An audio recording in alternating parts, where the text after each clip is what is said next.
If you take anything away from tonight's conversation, let it be. Women don't find you handsome.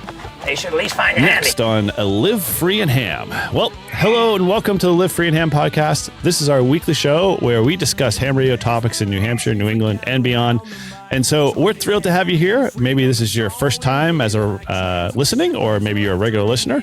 Either way, thanks again for joining us tonight's episode. And so, as we always like to do, let's get into the show. I'm your host, Eric, at call sign N1JUR, and I'm with my co-hosts.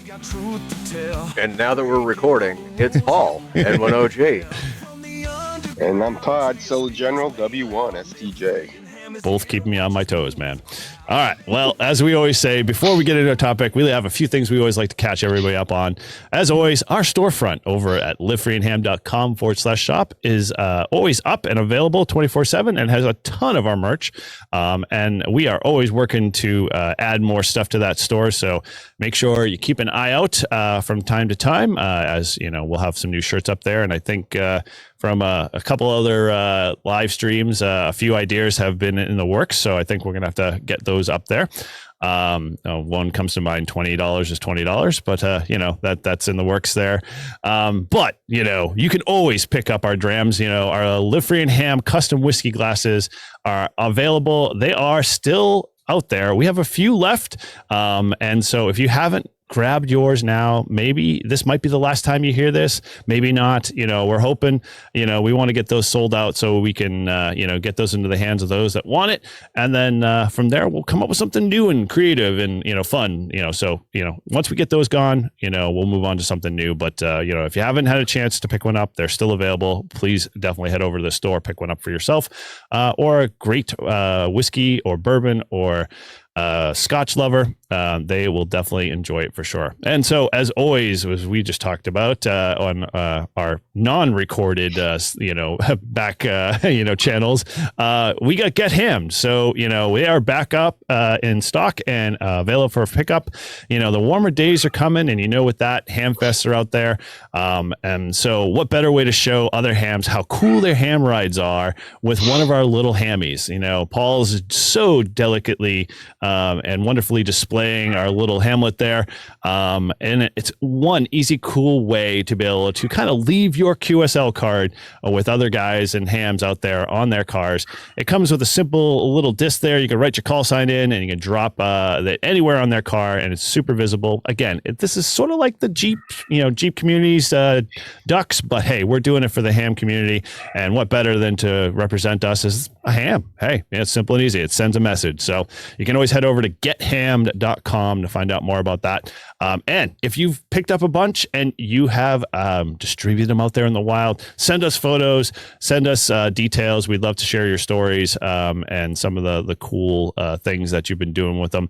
And so in the usual style, you can always send that over to livefreeandham@gmail.com, and we'll be glad to add that into our usual website there. So with that, as always, we love feedback. And so there's always a couple of ways you can reach us. And first and foremost, easiest way is you can use our SMS text message method. That's all in our show notes links there. And if you ever have a question or you want to share something with us, or, maybe, we just want to profess your love to us as to whatever it might be. You can use it via our SMS link there, and we'll happily share it in the next episode. You can always leave us a voicemail, and I have to say we have a voicemail tonight, Todd. So we'll get to that in a second, but we finally decided to open up the lines for you guys. So now you can share your deepest thoughts, express your devoted love for the show, and you can do it all in the comfort of your birthday suit. And I'm going to put a asterisk caveat there and explain later why that we have to stress the idea that I was only kidding about the birthday suit stuff. But we'll get into that in a second. And the easiest way to get a hold of us is the number to call is 978-233-1142. The voicemail line is available 24/7. So don't wait any longer. We've got volunteers standing by to listen to your message and then laugh and then maybe play it next week. Anyways, if you're one of the boring types, you can always reach out to us via email at livefreeandham@gmail.com. And we always check the inbox there. And as we always get into, we always do a live stream, but every month we have no idea usually when we do that. It's kind of like a surprise thing, and it's a usual extra bonus episode that we throw in every month within our regular podcast. And, you know, hey, we do stuff that we just kind of come up last minute. But the idea is just, you know, it's one more way. And the easiest way to get in on or be in the know is to head over to our YouTube page, become a subscriber, and smash that alarm bell. Let everybody know that when we go live that we are ready to go and having some fun, and you can come over and join us in the chat and hang out with us. And so definitely, if you haven't become a subscriber and you definitely haven't set that alarm bell, you know what you're waiting for. Let's get that done, and you know you'll get notified when we go live.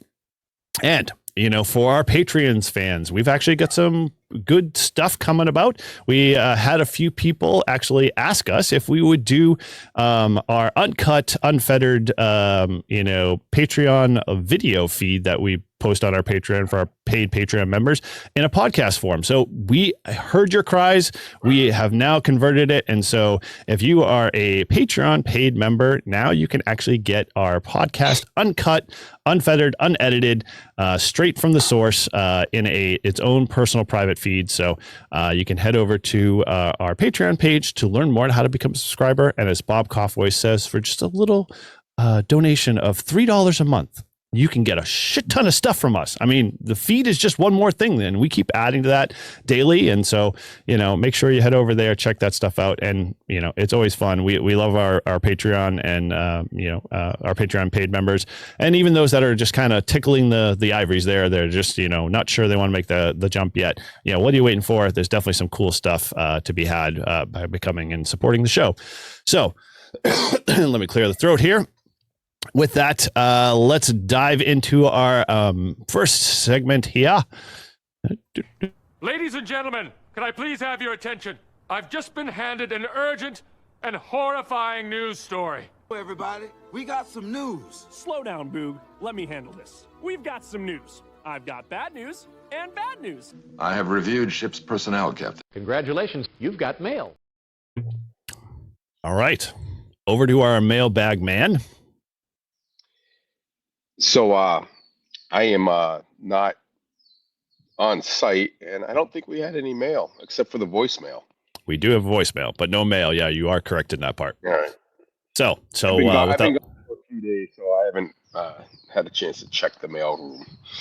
And he's you know, live on location too as well. So those that are watching from the stream. Yeah, I'm in Southern California. It was about 70 degrees for the last couple of days, and blah blah blah blah blah. Enjoying the good weather. But I heard I'm flying back tomorrow, and I heard we might be getting some snow or. That's not cool at all. I mean, I'm in shorts and a t-shirt right now, barefoot. Well, if we play the voicemail, you'll get a lot more from that visual wise, but we'll get into that in a second. All right. Well, without further ado, I think I'll kick off the, you know, the voicemail here. And I think the voicemail was from Mike, N2MAK on, I think our last episode. Yeah. Our good buddy Mike here. So let's kick that one off here. What's up, Mike, N2MAK? So here's the deal. I am in the shower listening to the podcast, and my wife walks in, and she's like, oh my gosh, these guys are still talking about monitors. She started dying. And I'm like, girl, I don't even have a station set up at home. You have no idea what's in store. So anyway, I thought you'd get a little kick out of that nugget of joy. Keep up the good work, fellas. I got to run to work. 7-3. Oh. Okay. Do you want to unpack this a little bit? Because I think we should. I don't understand why he's listening to us in the shower. It's kind of That's the first thing. Right. I'm like, What do you mean? I listen to podcasts when I'm in the shower. Oh, well, do you announce it when you call in and like say, you know, you're helping support them? He's calling us like in the shower. I mean, I don't think the Sean Ryan show has a number for me to call. So got it. Okay, all right, but the legit point. I'm I guess I'm happy and excited that couples, a married couple is listening to us together. However, where they're listening maybe could be a better location, like the living room, the car, you know. He didn't say they were in the shower together. He said that she came in probably to say something to him and he was listening to the podcast. That's a lot of inferment there, I think, because it sounded like she could have been brushing her teeth or, you know, for God forbid, you know, Mike, we need clarification, my friend. I don't know. Should we go deeper in this? Do we have to, you know, consult him directly and bring him on? But anyway, maybe. It definitely surprised me, my friends. I am happy, Mike, and thank you again for sending something in. And the voicemail was awesome. You know, my brain is trying to. We were on a good plane for a while now, my friend, and it's just I have too much visuals. And so I'm going to put that asterisk back in there that when I said in your birthday suit to all of our listeners here, that was metaphorical and, you know, not meant to be actual. Like, you don't have to do that. You could do it fully clothed. You could do it in your car ride. You can do it at the bus stop, wherever. Just don't do it directly in your birthday suit or in a area that would require you to be in your birthday suit. That's just, you know, what I'm saying, just for legal reasons, because we are a family show. Ship my pants. You can ship your pants. Your pants too, right? I just shit my drawers. All right. Well, with that, I'm going to have to go scrub my brain out a little bit there. And we'll dive into our next segment here, which thank God there's not any, you know, any form of nudity or anything of that nature. But I don't actually have anything for it. So I don't know if we'll roll into it either way. I'm just Doing good. Good. Doing good. You do. That's good. You good? You good? You're doing good. Let's do it! Absolutely, I do. Good. Good. Doing good, Bob. Doing real good. Right now, my only outlet is my ham radio. All right. Well, this is our usual do good segment, and I'm sad to say that I don't have anything to report. I didn't see anything come in the mailbox. Paul, did you see anything on WinLink at all? So we did get a message on WinLink. I'm not 100% sure it's a do good, but it's a message. All right. This person actually felt the need to send two messages. So the first one is they're both from the same person, but it's Kilo Charlie 3 Zulu Lima X-ray. And he writes, "Hey guys, pretty new ham here. Was looking for ham podcasts and was surprised to find one hosted by Brian McWilliams of the Lions of Liberty show and Libertarian Party, former Governor Chris Christie, and the occasional guest Dave Legrica of the Busted Open podcast. I kid, of course. Keep up the good work. I enjoy the show. It keeps me entertained when I need something in the background. 7-3 KC3 ZLX Angelo." Wow. Nice. So now, does he get to come on the podcast, right? Yeah. So he wasn't finished. So he had to send another one, and so he said a quick other show comment. I could be wrong, as I know nothing about marketing, but I do wonder if changing or adding a secondary show logo may add to merchandise sales. The New Hampshire state logo may be limiting to those who live outside the state. Signed, Angelo. Okay. Oh, interesting. So, yeah, much appreciated, Angelo, for the WinLink. All right. Cool. Well, live free and ham. What would we substitute with a live free part as a representative? Always interested. I'm curious. You know, I'm not against changing logos. You know, we've had it for a bit. You know, so all right. So what doesn't he like about the logo? Did he say? No, nothing? He's saying that he thinks that you know, people who don't live around here may not want to wear the state of New Hampshire on their hat or shirt or whatever. I got it. Okay. Got it. But so while we were just doing this, right? Epiphany hit me. Uh-oh. What if we did like a Gadsden flag? Okay. And put live free and ham at the bottom instead of, you know, don't tread on me. It says live free and ham. Try that. I think that'd be interesting to kind of fool around with for sure. Yeah. I definitely don't want to alienate people out. I mean, obviously, we love our state here for many reasons. But I say we make one for Angelo and then have people vote on it and see what they think. well, I mean, we can bring him there's on nothing and he wrong with can bring having his designs with multiple him. logos, right? There's nothing wrong with having multiple logos. More the merrier. Yeah. No, I mean it's somewhat iconic. It's kind of funny because it's sort of like the typical antenna tower icon. It's iconic, but we definitely like to reach out beyond our scope. I don't think we can be the United States live free and ham kind of people, but that might be too broad of an area for coverage. But we'll definitely have to tinker with that and see what we can come up with. So I'm game for that. Well, we got to get Angelo on then, and we can maybe dive into his thoughts, and he can go into more detail about what he think we should have, and maybe go for it. Yeah. Well, he definitely earns a coveted spot in our overachievers WinLink group there. So we'll make sure once we get a few more, we'll send out that message, and we'll do a specific show with you guys. That'd be awesome to have you all on, and just have fun with it, whatever it might be. So cool. All right. Well, those are cool. Anything else in the WinLink mailbox there, Mr. N1OG? Are we good? No, that was it. Just the two from Angelo. Awesome. Well, thank you again, Angelo and Mike. As always, we appreciate everybody who sends stuff in, and we encourage everybody to do the same thing. So whether you got a do-good message, or story that maybe you're doing something in your club or in a group, and you want to share that with us, we'd love to hear it, just to kind of spread the ham love there around, and let folks come up with cool and creative ways that they may be able to do some fun stuff like that you're already doing in your club. I know an example of something like that was the Go Kit challenge that just recently happened down kind of in the Florida areas that I've seen some videos from Tank and a few others. It would be really cool if someone around here or even just in your area had done that, and share that story. So cool. Pretty sure all right, Texas. Oh, right. You're correct. I always think Florida. I don't know why. My mistake. My apologies to my Texas brothers who I've obviously hurt. Anyway, all right. So with that, let's dive into our next segment.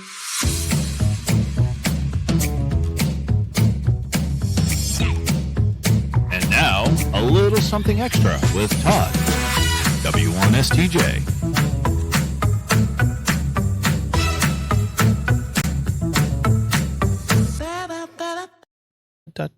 Love that. All right. Well, as you've heard it here, I don't get a break because I'm on vacation. Dude, you went away to go celebrate your brother's, you're partying out there in California. If anything, you got to suffer. Yeah, let me tell you, his brother-in-law, Andrew, makes these killer margaritas, right? Have you had a few first? So I went, my sister-in-law was 2 years ago, turned 50. So I came out for that, and he made it, but he ran out. And he only made one container. So this year he came with 3, and I said, "Oh, I'll have 1 or 2." Yeah, I had 10. way to be an overachiever. And then the best part of the whole thing is my nephew, who turns 21 in 3 weeks. He was drinking the margaritas, and then he had to go to work this morning at 7:30, and he woke up freaking throwing up, and it was bad. It was way to christen him. So we went to lunch, and then we went over to see him at his work. He has a part-time job working pumping gas for boats and stuff at a gas boat station. Yeah. So I go, "Hey, you have any Tums?" He goes, "Oh, I think we're all out." I'm like, "Oh, because you needed them this morning."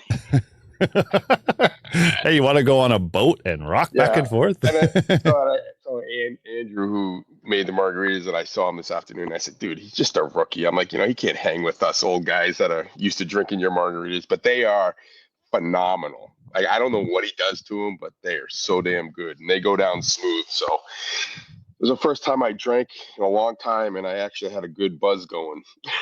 Yeah, nice. Well, let's see if we can spin that buzz into, helping you study for your extra class license. See how I segued there? Well, as always, in each episode, we pick 3 questions from the extra class question pool to test his knowledge, hoping he gets his upgrade. So if you always want to follow along, you can head over to hamstudy.org. It's an awesome resource to help you prepare for your test and is always recommended by 3 out of 4 VEs. So without any further delay, I'm going to hand it over to our quizmaster. Take it away, N1OG. Keep clicking the wrong damn button. I know that feeling. I get a big screen of your mug coming in my face. Oh no! I'm moving in so I could read it.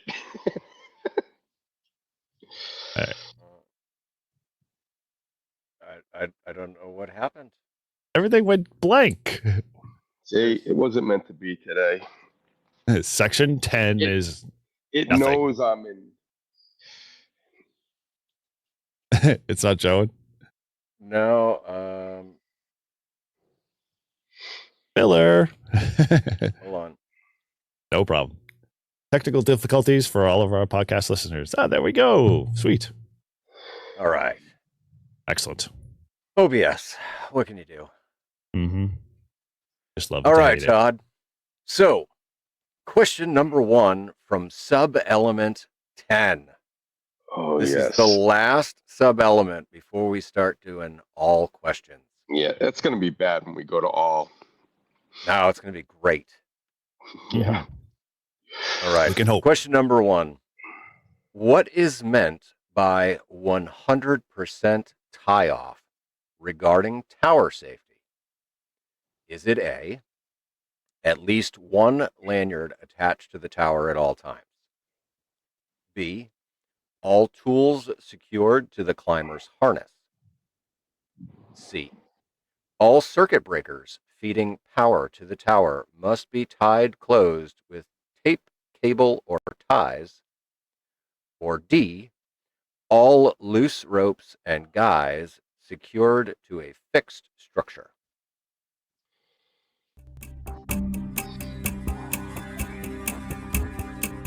All right, Paul. I'm going to go with A. I believe it's A. Man, I think they throw C in there just to be jerks. But I'm going to go D. I think it's all loose ropes. Not that I even remember this question when I took my extra.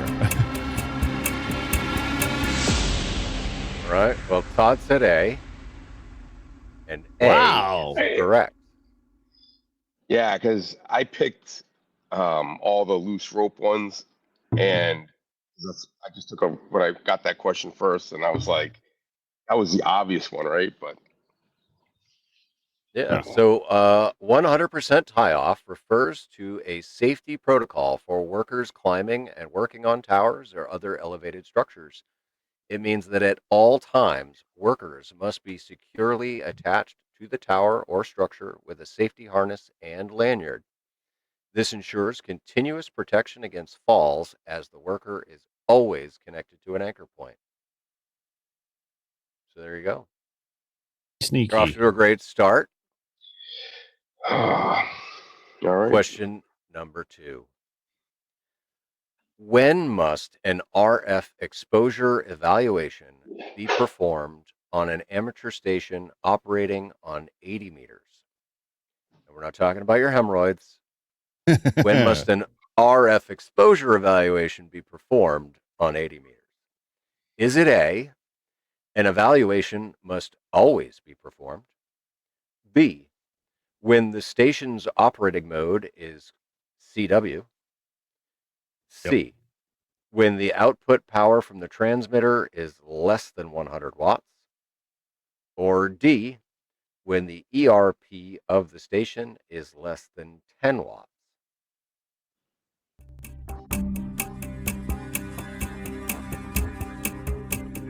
Well, just to piss off all the CW guys, it's just CW. I'm going to say it's D. Yeah, I'm going to go A. Because the ARL did that whole push. So I missed, what did Todd say?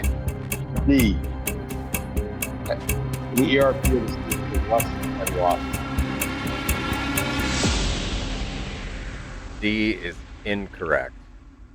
Oh, killer. The correct answer is A. An evaluation must always be performed.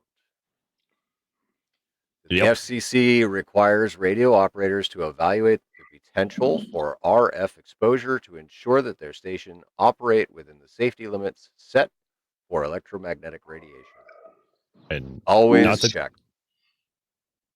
My And bad. how many of us here can raise their hands and say they always do an RF exposure test? Yeah, Well, right. I Paul, don't did have. you, when installing your antennas on your trailer, did you perform an RF exposure test? I left the RF meter at home. Yes, exactly. There we go. What's an RF meter? Well, yeah.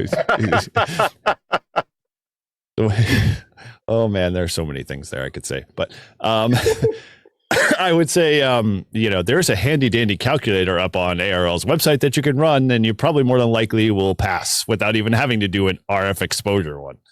But all good. All right, so Todd, you're 50% so far. You know where we're going. The third I need to get and this one wrong. final question of the evening: to what should lanyards be attached while climbing? Is it A, antenna mast, B, tower legs, C, guy brackets, or D, tower rungs?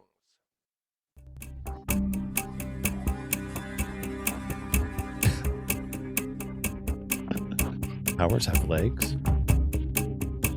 All right, I'm going to go with D again, tower rungs. It's either that or C. I'm going with D. I think it's D. I'd be really cool if you could figure out how to attach it to a antenna mast before you put the tower up, but whatever. I'd say guy brackets. Why is that not? I'm going to go with the tower legs. B. Okay, Todd said D, and No. Incorrect. The correct answer is B, Nice. the tower legs. Obviously, I need to study more. Yeah, so just climb a few remember, towers. when climbing a tower, always link to legs. This is just a basic safety thing, but one that inexperienced tower climber may not think about. The other options are poor choices because the antenna mast would be connected to the tower but would not be securely connected. It's always best to connect your safety harness to the most secure thing available. Guy brackets, again, anything that can come off the tower is less safe. The tower rungs. Look at even they say is one that many are guilty of. So a lot of people probably use that. However, if a rung breaks, the tower will still stand. But if you're connected to that rung, guess what? You're not going down. Bye bye. Look at the laugh of them. Well, it's funny we had that question because yesterday I was on my brother's boat and there was a guy on a sailboat up on the mast running new lines or whatever, and he was way up there, like sitting in this harness.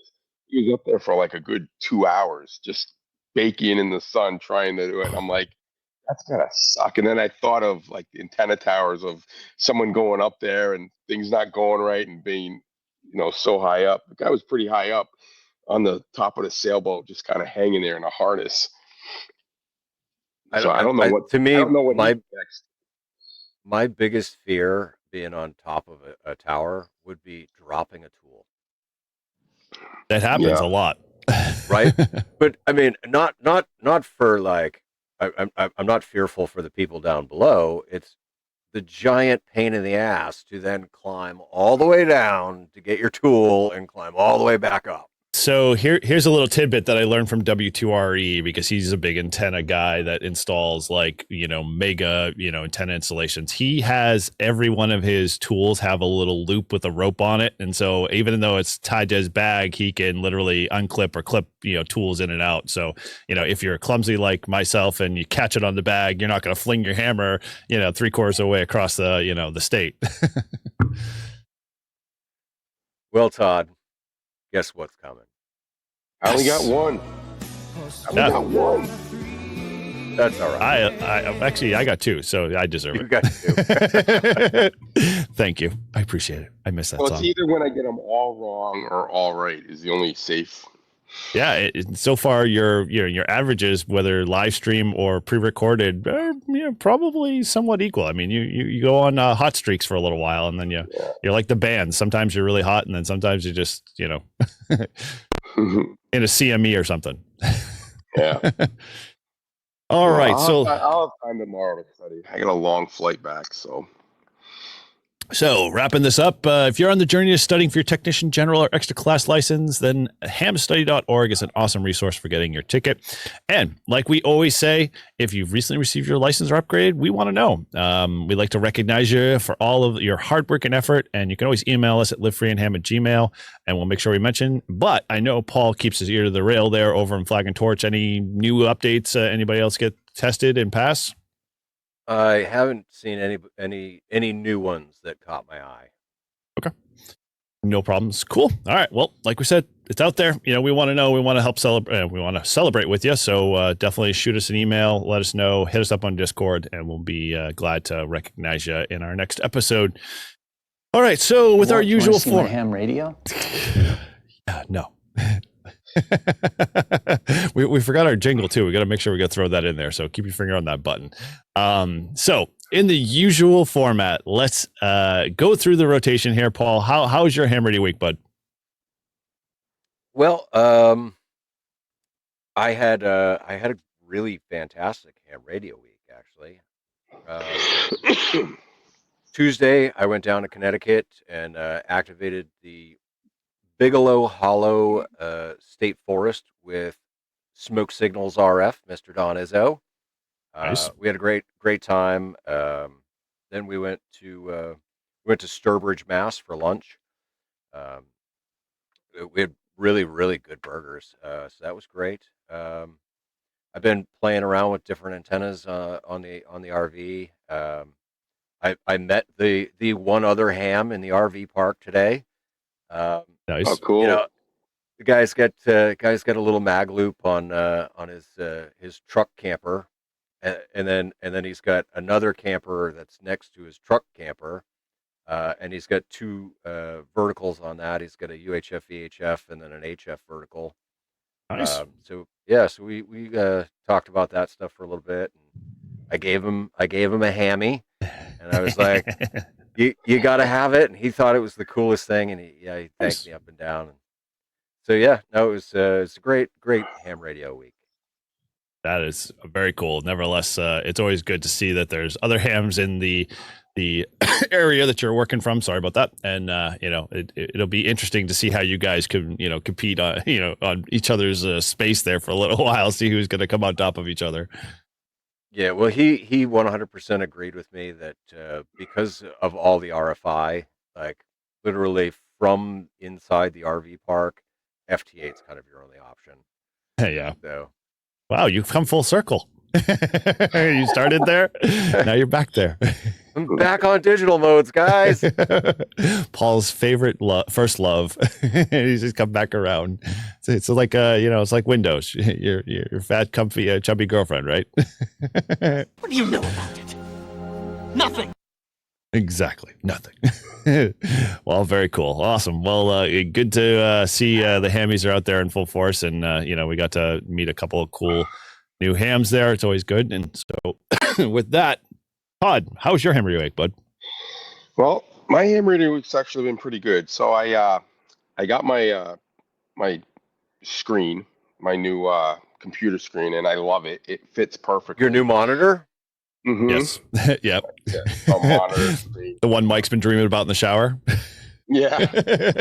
And I didn't get the big one. I got like I think it's a 34. It might be a 38 inch. I forget. But anyway, it's curved. It's 4K, and it just kicks ass, and I love it. And I've actually been since I put it up, I've been doing a lot more hunting, and because I leave the flex on, and I just walk by and I see the waterfall, and I just have to stop just for a second, and then turns into a half an hour or so. So that's been kind of fun. But I needed to get another arm for my vertical. I mean, not for my other monitor, and I was going to put it to the left side, and I was going to have it vertical. And unfortunately, the way my desk is, and it's like a built-in desk, I couldn't clamp it on because there's no space because the other ones are behind a window, so there's a space. So it didn't work on the left side. So now I have it on the right side, and I put it horizontal, and I love it better than the vertical, I think, because it just gives me like it just continues almost like a half circle. Yep. So psyched about that. So it's coming along, and the final thing that I need to buy is an arm that I saw online that I'm probably going to buy. It's for an iPad, and it will fit because it's smaller on my left side on my shelf, and that's where I'm going to have my iPad set up. Why did you put that up there? I don't know. I think I was trying to say, can I ask a stupid question? Go ahead. I didn't realize. OBS. I didn't realize the backgrounds weren't synced between the two cameras. they were rotating through. Nice. All right. Well. Anyway, so that's going along good. I'm really starting to feel like my shack is coming around where I want to be in there and get more on the radio, and that was the goal. And then yesterday I'm here in Huntington Beach, so my brother lives about 2 miles from the beach, so we went to Huntington Beach State Park, and I tried to activate. Well, I did activate the park, and it sucked. I was there for 2.5 hours. I got 12 contacts, and I almost didn't activate because my brother's had a birthday party, turned 50, and he had to go pick up our friend from high school flying in. So he said, you want me to just leave you here and come pick you up when after I get him? Like, could you? Because I was at like 8. And I'm like, I can't leave here with 8. Yes, you can. So, no, I'm gonna break my teeth. So I went through I tried to hunt 100 parks. There was 100 on 20 meters, and I couldn't hear it. I mean, I heard a few, and I maybe worked like 1 or 2. So long story short, I finally got up to 12, and then he texted me, says, hey, 15 minutes, I'll be there. So I packed up, and I was just glad I got 12. And I worked the same guy in California who was on 10 meters, and then I didn't hear anything on 10 meters except for him. And I switched to 20 meters, and he was the first guy so I worked him again. He goes, oh, you're moving bands too? I'm like, yeah. I go, you having problems? And he was like, yeah, absolutely. So in California, it sucked. Meanwhile, Eric will probably tell you what his ham radio week was like, and he had much better luck than I did. And then the bummer of the whole thing is where my brother lives. He's got solar panels, so I tried to set up in his backyard. 20 meters, all I get is a buzzing sound. So I was like, I'm done with that. But 10 meters seemed to work. And there was a 10-meter guy at a park in Hawaii, and I was like all psyched, and I ran, got my gear, and as soon as I set up, gone. So I didn't get Hawaii or Alaska, and I'm just kind of bummed about that. But there'll be another day. I'll have to come out here again and try again.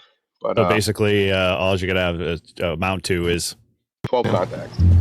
Okay, but I could set the building on fire. that playthrough. I drag all my gear out to accomplish, lug all the stuff 3,000 miles across the country to get 12 contacts. I'd call that some dedication. That's me at the beach doing 20 watts trying to get 10 contacts. I refused to leave the beach because I was testing my FX4CR. I forgot how hard it is to work QRP, but yeah, we'll get into that in a second. But anyway, it was a beautiful park, great beach. Just it's nice down here. It's but ham radio, and then of course today I looked on the app and I saw everything was good. Where yesterday the app said, yeah, it's all gonna suck. So yeah, well. Anyway, but it was good. I activated another park. I didn't have that one before, so it's all good. Yeah. So just so you know, Todd, just because the solar cycle has peaked doesn't mean she's done being angry at us. No, I hear exactly. you. I know. You know, we've got more bad stuff coming. So yeah. Well, I'll tell you this. When I mean, it was noon here, so it was like what 3 o'clock on the East Coast when I was activating. It was around that time. There's a lot more people activating on the East Coast than there is on the West Coast. Because even when I went through, the list of the spots, everything was out east. So I don't know if it was just a fluke or whatever, but like I figured there'd be Washington, Oregon, New Mexico, Nevada, Arizona, like that kind of stuff. Nothing. There's one New Mexico I saw, and uh, maybe one Texas, and then there's the only stations that I could really get well was Oklahoma. And that's kind of like in the middle, so that was it. But anyway, it's all good. I activated a new park and kept my streak alive, and just took me 2.5 hours. So Eric, Hey. why don't you tell us about your hammer of the week and don't rub it in? Okay, I'll try not to, but I'll have to say it's exactly the same torture you went through out there. And I have to say, I was like, the reason why I knew you were activating after I was giving you crap via text message is you actually you showed up on the spotting page and you were on 10 meters. And I was like, damn it, why is he on 10 meters? I'm sitting on 20 meters. All he had to do was check the spotting page. I've already been activating for like a half an hour at that point. He could have found me. There was 100 plus. Like it didn't even show them all on my phone. It was like the first 50. You want Do to not see know more? my call sign. It's not that hard. It's an N. Just look. Yeah, I know. It's just like, so I text you. I'm like, I'm on 20 meters. Get over here. Like, what the heck? Come on, let's make contact. So, and then I couldn't just like swap over. So I had to readjust the antenna. So I figured. Yeah, I had to play with that. So, yeah. So, I did not hear you. I was very trying to listen to a lot of the signals that were like 5.4 and below that were just kind of like just a little bit above a hair above the noise floor. But the ones I did, I was trying to pull out. But I was N1JUR, live free in ham. This is Whiskey One Sierra Canada trying to contact, live free in ham. N1JUR. Come on, Eric. Scream into your radio all you want. Won't hear you. Yeah. So I did 2 activations. One, as I alluded to, I went to the beach. The wife and I, the weekend before, wanted to go to get her vitamin D. Of course, it was a cloudy, overcast day, so she was just there to hear the waves, I guess. I figured I'd bring my, vertical. I think I brought my 80 meter Mad Dog, which I didn't actually use. I just used the whip on 20. But I set up on a beach with my FX4CR. Finally took that thing out to actually like do a real activation with it. Learned that some of the settings in that radio are screwed up. And people are like constantly saying like, all I keep hearing is whoa, whoa, whoa, whoa. And like they're like, I know I'm talking to N1JUR, and I'm like, I'm trying to figure out the settings because I didn't have the manual with me, so I'm just like trying to figure out function this, blah blah blah. And so after ironing that stuff out and making contacts, I learned the hard way that those that do QRP, man, you guys have the patience of saints, because I am just like, I so badly wanted my 891 with me to be able to just flip on the 100 watts and go at it, because I knew it'd be like, I could be like, sending a signal RF out a wet noodle and I'd still be making contacts and hearing people. So yeah, I learned a tough lesson. And actually I was ready to throw in the towel at 8, and it was only because like my wife was still listening to her book on audiobook. I was like, all right, I can at least get 3 more contacts at least. And so I got 11 or 12, I think, out of that, the Salisbury Beach. And I concur, Paul. That little microphone is shit. Like, that thing needs to be like stomped on and crushed and thrown away. It's a little toy Fisher Price toy microphone. It's so hard to use. Have you seen the 3rd gen FX4CR? I have not. All right, let me tell you, they must have like taken all of our advice to heart, because the microphone is bigger. Oh, good. It's still the same plug, but it's a full size microphone. There's a fan in the side with cooling vents. Right. There's a USB-C connection so that you can plug it into, whatever fucking, you want to plug it into. Yep. And they got rid of that shit power connector and made it a Oh, barrel. that weird one. Yeah. Yeah. So what did they change it to? Like a power pole? No, it's a barrel jack. Oh, ooh, interesting. Yeah. I don't know about the barrel one. That would be, I don't know many. I mean, all my Bioenos are barrel, but yeah, that I definitely like the microphone idea. I'm gonna have to pick that one up myself. Oh, speaking of batteries, my little, what is it, a 10 amp battery? The thing worked great. I was psyched. It's smaller, lighter. It's perfect now and the thing was like, it lasted at least 2.5 hours. And I forgot, I mean, talk about being a dumbass. I forgot my battery tester that I made so I could see, like, to test it to see how long if it would go out, and freaking left it at home. So the watt meter. Yeah. Yeah, and I didn't recharge it because I knew I wasn't going to do it anymore. So when I get home, I'll see how much was left. But I was using the mic a lot. Probably calling CQ every like 15 seconds. So, but yeah, that was a nice little radio. I mean, battery. It fits. It's smaller, gives me more room in my pack. Nice, and it's lighter. Yeah. So I won't dive into the super details, but I have successfully in Todd's struggles over there in California with his big CME hovering over his head. I was the recipient of many contacts and made some really cool ones. And the only two ones that I think were really cool, well, among many others, but the one I really liked was Ryan. He hit me up at 45,000 feet aeronautical mobile. So I got him locked in. Nice. And he came in 5'6", 5'7". And I was like, my first comment to Ryan was, dude, are you throwing 600 watts over me or something like that? Because you're really low.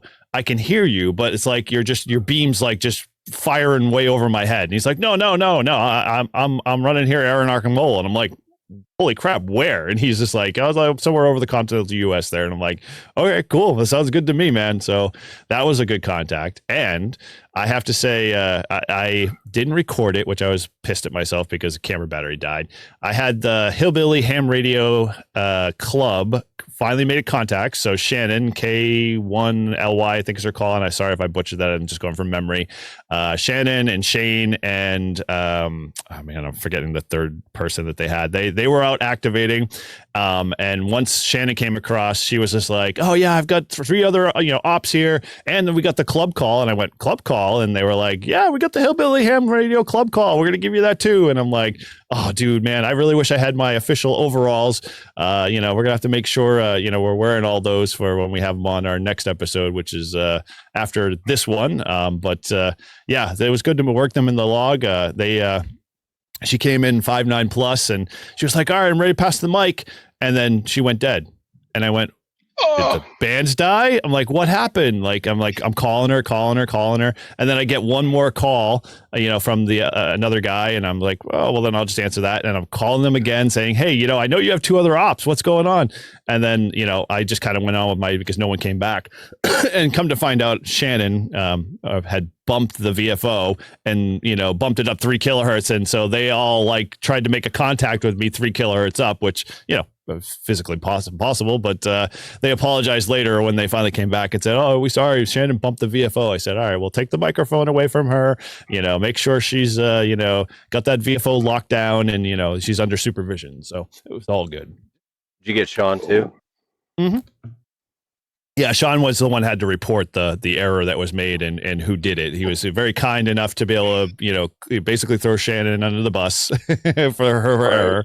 So it was all good. It was good to meet those guys and have a conversation with them. And so, yeah, they'll be on our next episode, so stay tuned for that and get to hear more about their cool club and those guys over there in, the Carolinas. Awesome. So cool. All right. Well, with that, we're going to get into something a little bit interesting tonight. And so, this may seem familiar a little bit, but I think, where we're taking this run here, we're talking a little bit about clubs. And kind of one of the things that kind of inspired me a little bit was I was kind of doing some investigation on some other topics and issues. And I know we've talked a little bit about clubs in general in some of our other previous episodes and whatnot, but I felt like we haven't really done a good justice, to dive in deep, to talk about clubs and, you know, some of the things that we feel that, you know, could be improved, some of those things that could be definitely worked on. But one of the things that brought me kind of this thing was I was having a conversation with a brand new ham, and, you know, he was not even looking at our club. He was just in general having conversation. And I was just asking him like, hey, you know, where have you kind of plugged in? What have you been doing? And, you know, what's been going on?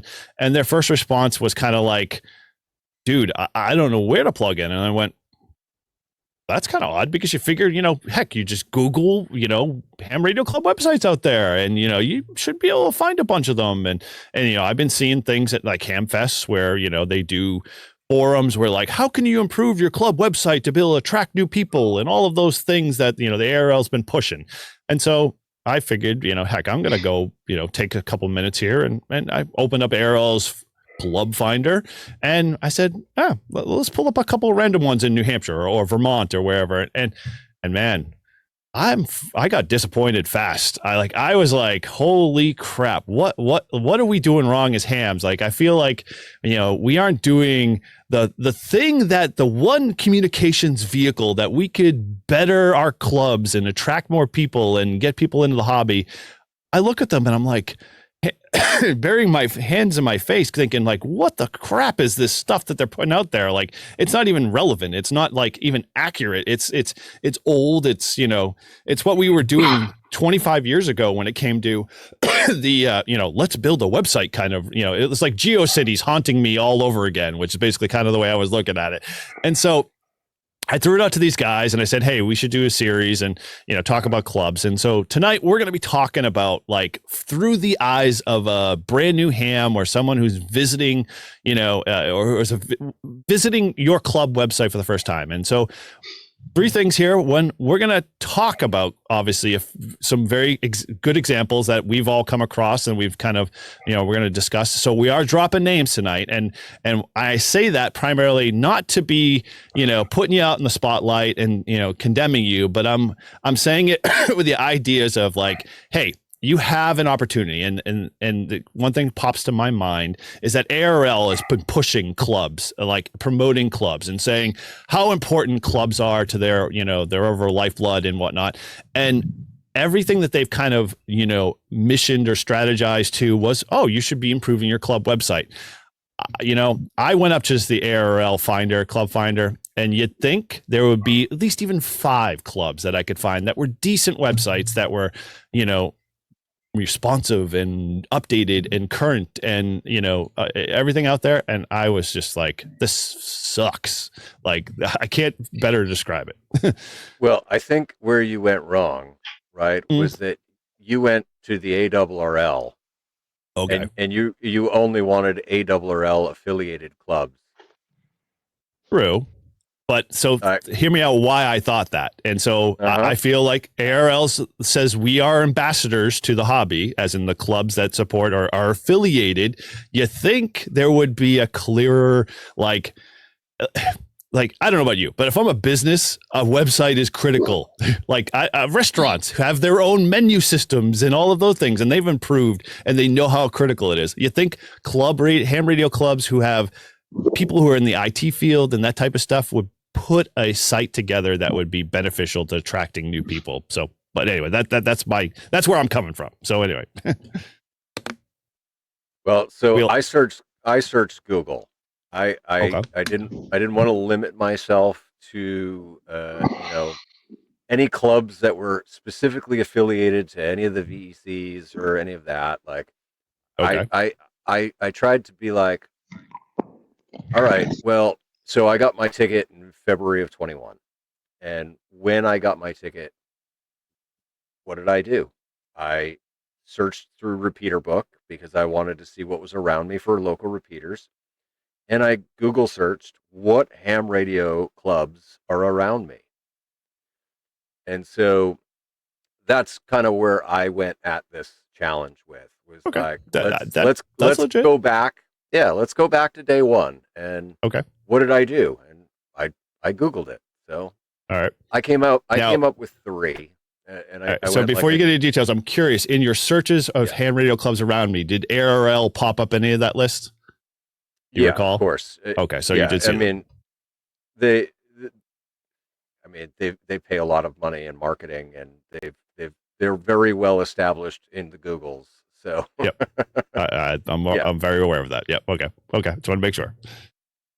Yeah. And no, I wasn't gonna go through them right now, but I just wanted to say that I picked 3 at random, and right. it's like a good, better, best, and my All right. thoughts. So let's kind of maybe Todd's back here after changing. He shipped his pants. No. It's getting a little chilly out of here. I was in my what was it, 68 degrees? It's probably like down to 60 now. So it was the sun's going down, so it's not blaring on me anymore. I can only imagine it's like 34 now here. But anyway. It's not that cold. As Paul said in the background, pussy. Yeah. Well, I was going to do this. I was going to sit in the hot tub and do this, but well, that would have been really weird. It totally would have been weird. But hey, might be attracted a wrong clientele for our little small podcast here. It would have gone well it would have gone good with the shower voicemail. So that definitely probably would have. We'd been attracting a very interesting crowd.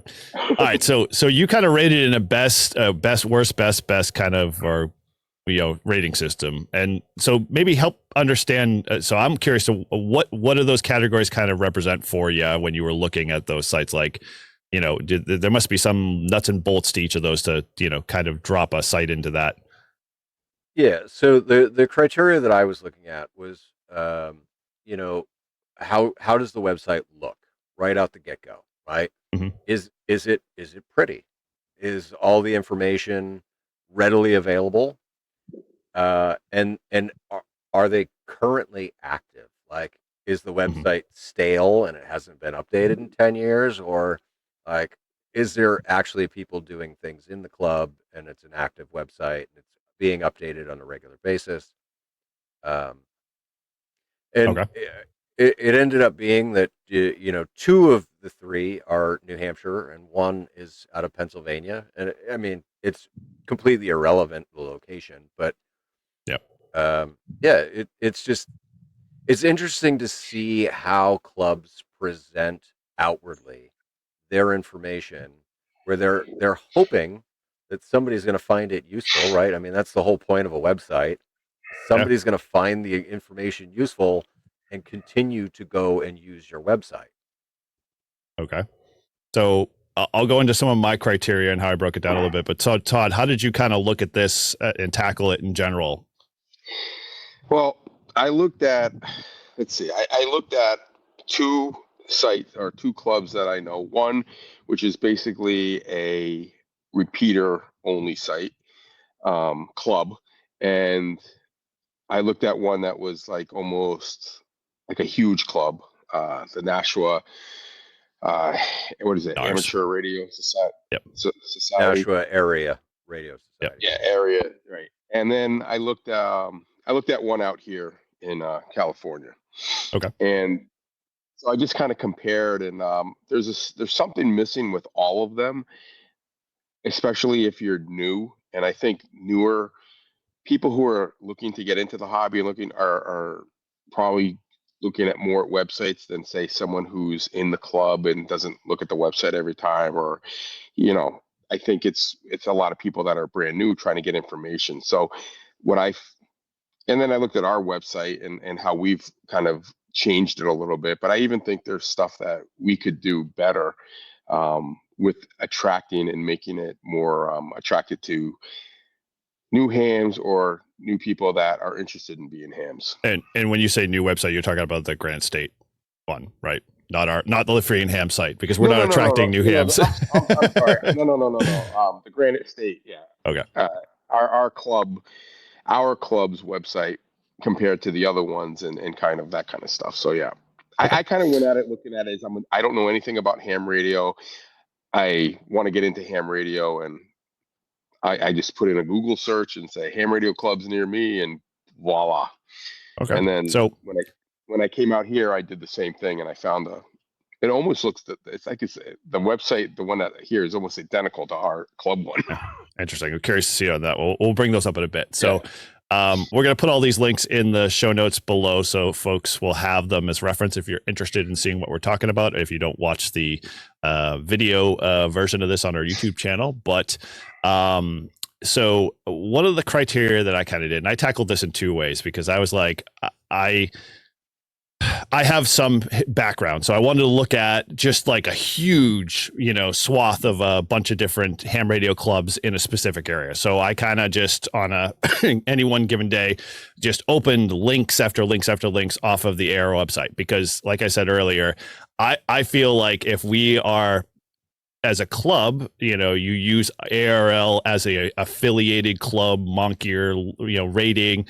There's something there, sort of like how you, when you're in your specific trade association, you have trade association, logos and things of that nature to boost your brand, with the idea that, you're professional in that sense. So I always treated those clubs that affiliated themselves with ARL as a way to say, okay, well, their standard must be higher. So because ARL's standard says that if you're going to be an affiliated club, you have to follow these rules and these guidelines. And one of those is, having a, current, updated, useful website that, portrays ham radio and everything about your club. So I tackled that, from that, and that I suggest nobody does that, because I just open it by state. And there are states like New York, as an example that I did, that's like 8 or 9 pages. And I literally spent almost a whole entire day going through every website. Now, there were some very glaring things that really pissed me off that I got mad about, and I'll get into some of those details. But then there was some stuff when I actually got to a website that did load, and that it wasn't loading to Facebook or QRZ, which I don't know. Like, why would you point your club to your QRZ page and make that your website? Like, it's not meant to be a club website. You can't put all of your content on one long form, or more so, hey, you have you don't even have a website listed, or you don't have a, working domain because you forgot to pay the bill for whatever reason. And the link is still showing on your affiliated club profile. So casting those out, I felt like a lot of the stuff I saw was pure, I don't know how best to describe this, but I felt very disappointed, because I felt, like I said earlier, that I took a walk into the Geocities part of my life and saw the crap that was put out there, and nobody wanted to fix it. So it was almost like going through the Internet Archive versus actually going through like a legit website in my mind. And then I took a few other samples from other big clubs that I saw out there that I heard of, like El Cara, which you see all on their YouTube channels and everywhere else as they're promoted, because I wanted to see what they were doing and how they were handling it. And then I just kind of smushed them all together. The ones that caught my eye, I then looked through the lens that we're talking about now, which is okay, if I'm a visitor, can I find the 5 Ws? Can I find, information on their club? Am I not getting, am I getting directed to, their membership page in order to be able to find more information about their club or what their activities are doing and that type of stuff? So that's kind of where I came from, as I'm choking to death here. So who wants to kind of take it first? I guess we can start with some examples. So if everyone's got a bad one that they've seen, let's kind of tear into it a little bit. We'll bring it up in the share screen here. And my gosh, hold on a sec here. I'm going to mute myself. All right. Well, I think since Todd brought up the NARS website, Nashua Area Radio Society, we definitely we got to take a look at that, because that website, I've used it. I've been a member of that club. And so I have my own thoughts on it. So, but I'm curious to see what you guys think. All right. Well, let's bring it up here. Let me go grab it. So you got it, or do you want me to share it? I got it here. So I'm gonna go. I'm gonna go at this as thinking as being someone brand new to ham radio, looking to get involved, either someone that just got their technician license or is studying for their technician and looking for a club to join. Yep. So that's a viewpoint. That's my viewpoint of how I'm looking at. And then we can talk a little bit more okay, what other, because I think it's valid too, as us being hams for a while in the hobby, would we consider this a good website because we have some experience in the hobby? Does it help, meet that group of people as well as just the new ham, because you can develop a website that's just solely for the new ham and then totally ignore everybody else that normally is part of the club or has been in the ham radio hobby as well. But definitely from the first viewpoint of like looking at it as a brand new visitor to the hobby in general. So I got it up. And so for those that are on the podcast there, we are looking at the National Amateur Radio Society website with their ex-president at the top banner in full bloom. But let's dive in here. So Paul, go ahead. Give me your thoughts on this, and since you were first to mention this, so we'll go through a little bit here. What do you think about it overall? All right. Well, so when I first got licensed, this was one of the first websites that I went to. I signed up, I became a member, and it's not a very good website if you ask me, right? Okay. One, right, from the front page, you can tell it the website is all about Fred. Like Fred is at the top of the page. Fred is the club. Like everything that they do is all about Fred. Okay. But if you didn't know that, if you were in brand new ham and you didn't know Fred as the club president, would you think it was still focused on that one individual? No, of course not. You would think, oh, look at this. They're putting up towers and they're doing stuff with kids and they've got meetings and and very ARRL centric focused. The forums, it's kind of like the QRZ forums, if you ask me, right? Hot dumpster fire. Yep. Yeah. So every now and again, there's a gem in there, or somebody's selling something for a really good deal. But 90% of the time, it's just sad old hams bitching about sad old ham things. Yep. Okay. I agree with the forums. Yeah. And I mean, like, why do they still have their COVID-19 policy? I know that I was surprised at. You know what I mean? Like, I don't understand the information that they have, and it's very like ARRL website kind of reminiscent, if you will. And I hate the ARRL website. So I agree. No, I guess I'll just leave it at that. Totally fine. And I think it's kind of a little showy because it sounds like it's very much a sales and product kind of driven site. Like, hey, this is what we're offering to you, kind of deals. And this is how popular we kind of are with some of their, like, I don't know about you, but like, I don't care that they have 340 registered users in their forum. Like that's not like, oh my gosh, I'm going to go be active in that. That's like, I've got Discord for that. And in this day and age, that's where I go for all of my stuff. And so, and that has its own kind of, environment. But the one thing I think from a visitor standpoint, brand new, it doesn't make me feel like I can find my, like, I don't have any idea prior to the hobby about anything except that I got my license and I was told to get a radio. Where like our activities or learn more about ham radio, like I guess it kind of leads me there, but in essence, they still throw a lot at me. It's like, should I do boot camp? Should I do radio expositions? Or what about Morse code? Like, where do I start? Like, no one's telling me where to, get into it. It's just like, here's everything. Yeah. So, well, it's here's the classes that we offer that you can pay for and you can sign up for. Okay. I guess you could see that. But the title kind of deceives me a little bit. Like, I don't think learning about amateur radio, it's not telling me that, hey, these are things that they run. Although you get into it, like mentoring forum, like, okay, this is sad. If your mentoring forum hasn't been updated in 2 years, get rid of it. It means that nobody's mentoring anybody at that point. Come on, you're shooting yourself in the foot automatically. Like the last time 5 years ago it was updated, like so maybe 5 days ago was somebody updated a Pi server, but I don't think anybody responded. So yeah, that's kind of Yeah, and Kind of what sad. is the common last name that you see on that page? Yeah, I know. I see. Yeah, all the started by.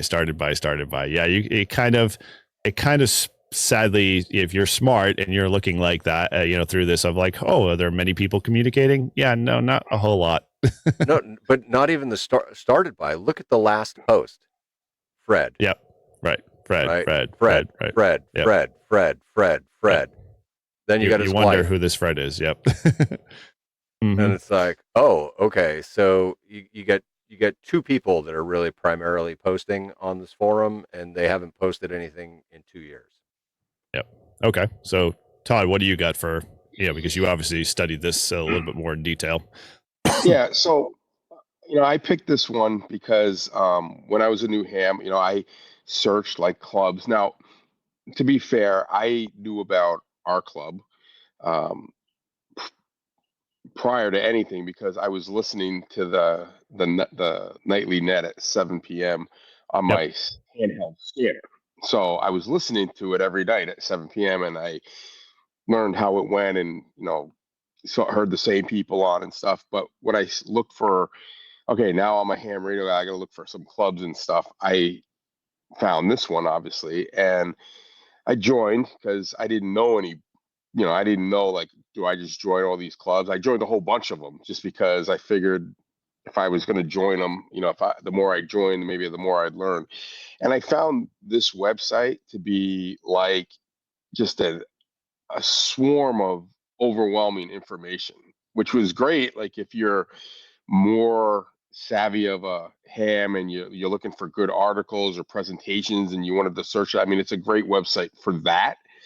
But it didn't give me the feel of a club where, I just felt like I was just another, like a number in like a huge university where I was just a kid sitting in the classroom, like one more payee. And it didn't seem like I was going to get a bunch of guys that I was going to hang out with and do ham radio with. And our club is smaller, obviously, but we have good group of guys and I've met a lot of people there, and it just seemed overwhelming, and it really didn't help with a new ham. And this is with all of them, I think, is like I was looking for a place like, hey, you're a new ham, you want to talk to someone, contact so and so or whatever, looking for an Elmer, this is how you can find an Elmer or stuff like that. And it had a lot of information, but it felt more like this was like an organization, like a company that was just spewing out ham radio information. It didn't feel like a club to me. And maybe it's not considered a club, maybe because they call it the Nashua Area Radio Society. So maybe it's not supposed to be like a club that I was looking for, but I was looking for bunch of local guys to hang out with and learn ham radio from and participate and grow with the hobby. And I didn't feel like I was going to get that at this one. And looking at the website now, it's just, even now it's overwhelming. Like, I think someone brand new doesn't know anything about it. This is overwhelming. Like the ARL site, overwhelming. Like you get it, you're like, whoa, like look at all this crap. So I would wish that they would have like a new to ham radio and have a very simpler page with some new hams kind of links to get them to answer the basic questions that they're probably going to look at. Okay. So just clicking on their website and just to kind of give people a little frame of reference on this site, if you're not familiar with the area, you may have heard of N1FD. They've got a lot of accolades towards their club in terms of, awards and, what they do in terms of being involved in the hobby and participating in events like field day and so forth and so on. I think I agree 100%. Like the site itself overall is a little dated, but in comparison to some other sites I have seen from other clubs, this one is probably better than I think what I've seen with other club sites that have, they coded it all in HTML. They have links on their site that says, hey, we opened these pictures in a bigger in a separate window because we want to be careful that we don't slow your we know people are still up on dial up. And I'm like, who the hell is in dial-up in New Hampshire? I mean, you'd have to be out in the sticks of like on the border of Canada to like maybe not have dial-up. But I Who think even has phone lines anymore? I know, right? You can't even get a copper line these days. So their layout, I think, I'd agree. Hello, AOL. You've got mail. See, okay, so Paul still has dial-up. So he's been waiting a long time to play that audio file. So I agree 100%. There is not really a clear like plan to attract a brand new ham to say, here, follow this, what I call wizard, or follow this breadcrumb trail so we can walk you through the process of, here are a couple of things you want to try once you got your license. Now, they do have a page here that sort of describes, and it's at the top of their pipe. It says learning about amateur radio. And I don't think they do a lot of great detail in getting in here to get you to the next step. I mean, obviously they direct you back to their forums, which we all know. We saw the forums. They're behind and outdated. They bring you to a training section, but like, dude, you just got your ticket. Get them involved. Like, start them playing with radios first before you say, hey, go get your general. I mean, like, that's like silly. But I wonder if they have a Tech Night program, which I was curious to see, but what's their latest? Yeah, they don't have like their Tech Night. I don't know. They actually have something that's dated the 25th. Although this is kind of sad. Their Tech Night top meetings, they're listing stuff they did over a year ago. Like, I don't care. I don't want to see what they did a year ago. I want to see like the next 6 months, like ahead, so I can plan. So yeah, I think it lacks there. Oh boy. So yeah, they've obviously done some analysis. So although I find they're heavy laden in what we call search engine optimization, because they're getting their name out and they're letting Google crawl their pages because they're adhering to all of the cool stuff you can do when you want to get your site listed better in organic searches. But I don't think they're doing exactly what you guys have described, which is, how are we attracting a new ham to our club, and more so, how are we attracting them to the hobby and what they can get involved in? So it lacks in that. And especially if you're going to go for the younger generation, like if we're trying to get kids involved or, younger adults, this is kind of like, it is what it is, I guess. I don't find this, I found it helpful when I needed to do, and I had a question, I couldn't find the answer. There was a lot of places to find answers, right? It was like a reference page. So I looked at this website and I bookmarked it when I became a ham as like under ham references because it's really what I feel it is. It's just a website that's just got tons of ham radio information. It didn't feel like a club atmosphere. And when I say club atmosphere, I mean, to me, a club is, a group of people that does ham radio and hangs out and, promotes the hobby and helps each other. And I think this one is a lot of like, whoa, you can pay for this and you can pay for that. And it almost felt like it was like a business. And, you got to first join the club and then you got to pay for this. And if you want to take this test, or we have the boot camp and, well, I think they kind of do that right here. I mean, the first thing you see when you hit the site on every page is the member login. It's like, be a member first before you get inside. It's like, right. And look, I was a member for my first year, and I went through the whole site, and the site had a lot of good information, but I didn't feel like going to a club meeting, or even when it was on Zoom, like I just felt like it wasn't personal. It was organizational. Like I felt like I was at a ham radio conference and I was, at work and say, oh, you're going to go to this training and this is where you're at, where our club is more personal. We hang out, we drink some coffee, we shoot the shit, and, we go through our business and then we listen to a speaker and, I don't know. It wasn't what I was looking for for a club when I first joined. So all right. You got anything more you want to add there, Paul, to this? Only that, things are very outdated. I forget which tab I was on. I think it was like learn about us or something. And their most recent field day video was 2018. Yeah, I saw that. I was like, really? I mean, You haven't that's done a field day video since 2018.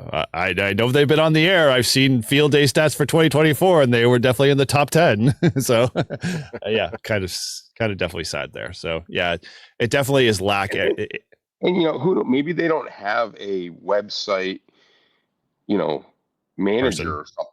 Yep. Yeah, that is working on it. Maybe it's just like they put stuff up and they forget what's up there, and they might be focusing on one section, but not someone that's like updating it, with the times.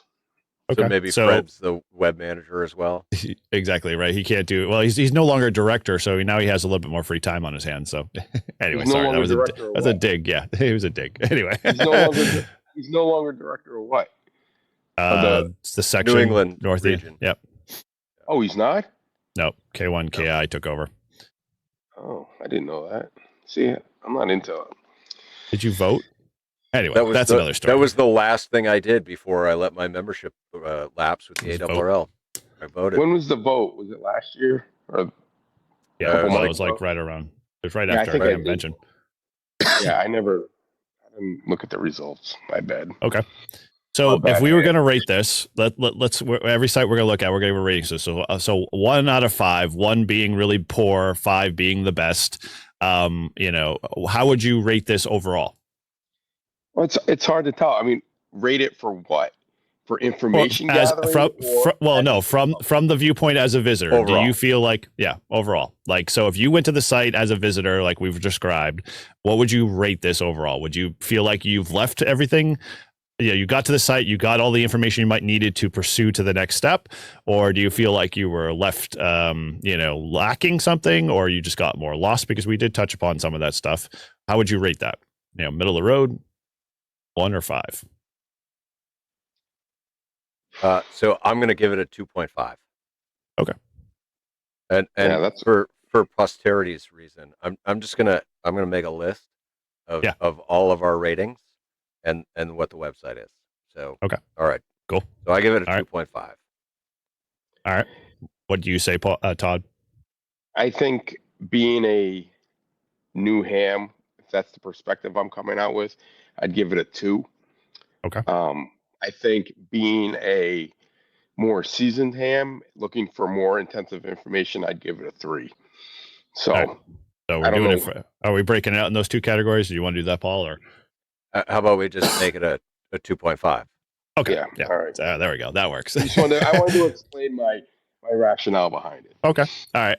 I'm going to shoot for 3. And the reason why I shoot for 3 is because I remember when I came back into this hobby, and this website hasn't changed since then much.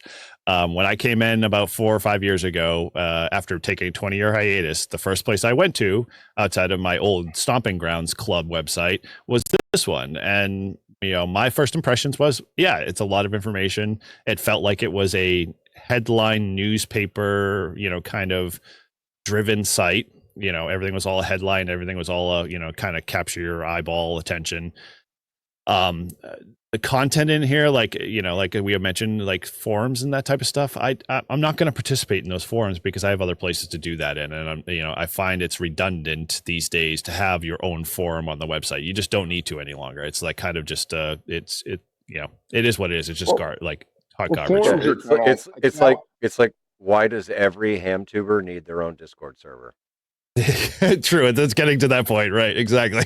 Right, like isn't like the forums the new Discord now? Like, isn't that taking over forums?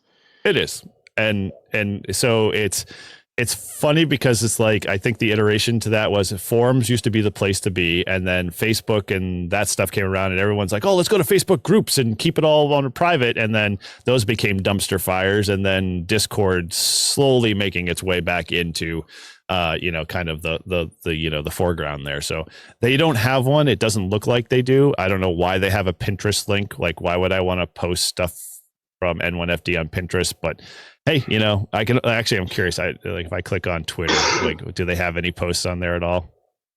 I can't log in here. Except, no. Oh, you suck. Damn X. We'll let you get in there unless you're logged on.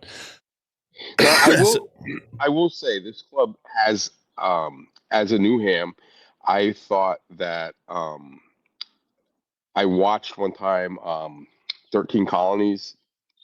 They filmed it or they YouTubed it live, or certain people who were working, the one of the colonies was Yep. live. And being a new ham, I know it sounds crazy, but just sitting there watching them work a pile up, watching them manage it, like I found it fascinating, and I'm like, I'm never going to be able to do that. Never. No way. But that's the funny thing. You mentioned that, like, they don't even have their, like, if they have a YouTube page, like, why aren't they linking to it? Like, everybody's got a YouTube page.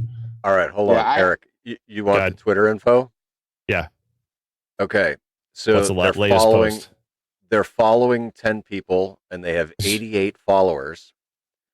And their last post was August 8th, 23.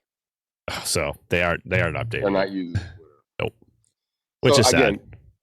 Yeah. So, and I did watch and listen live to a astronaut communication with the space station.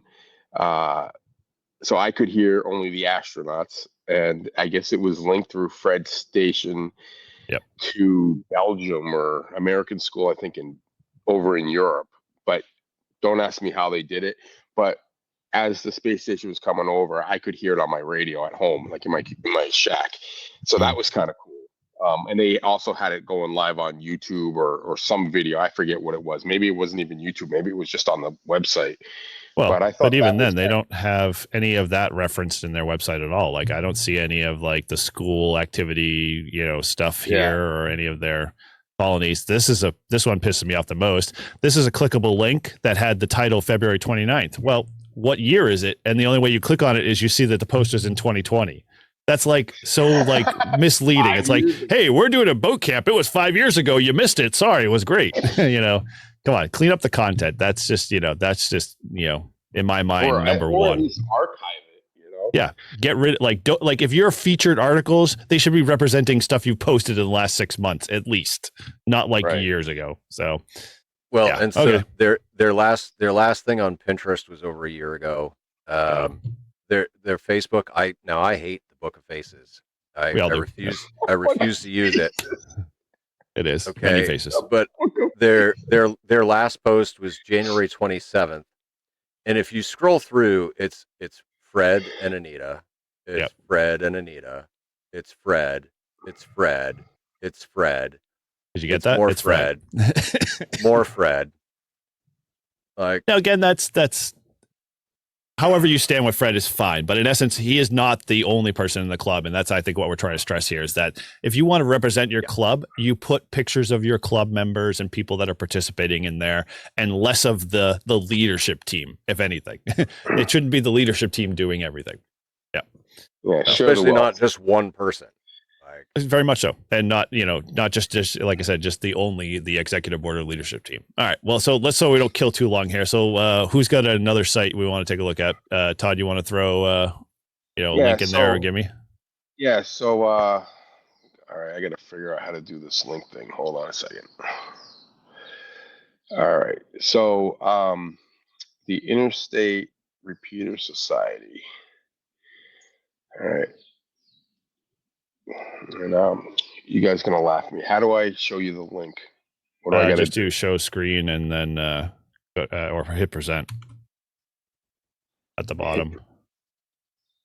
All right. And then just find the page. Yep, present, and then go find share screen. Yep, and then find the tab you want to open up by under window or. Yeah. So you're looking at 85webpage.org. Yep. Oh shit! Am I still with you? Yeah, you haven't dropped us. Haven't lost you. Oh crap! All right, hold on. I can pull it up if you want. Yeah, why don't you just pull it up? Yeah, I'm not good with this stuff. That's all right. It's not easy to do remote there, Todd. All right, there we go. Okay, right. So the K1 IRS website. All right, there you go. Now I just got to get all this crap that keeps. All right. So this club is it's a really I like this club a lot. There's a repeater in Derry, which is off 93, which is one of our major highways in New Hampshire. For those of you who aren't from New Hampshire, and it's got a pretty good footprint. And they basically they don't have club meetings. It is basically people that just talk on a repeater. Um, and they're pretty active. They're on the repeater. The repeater is pretty active, during the day, mornings, even in the afternoons, and especially on the evening commutes. And I've always liked the club, but this club isn't like a club that would.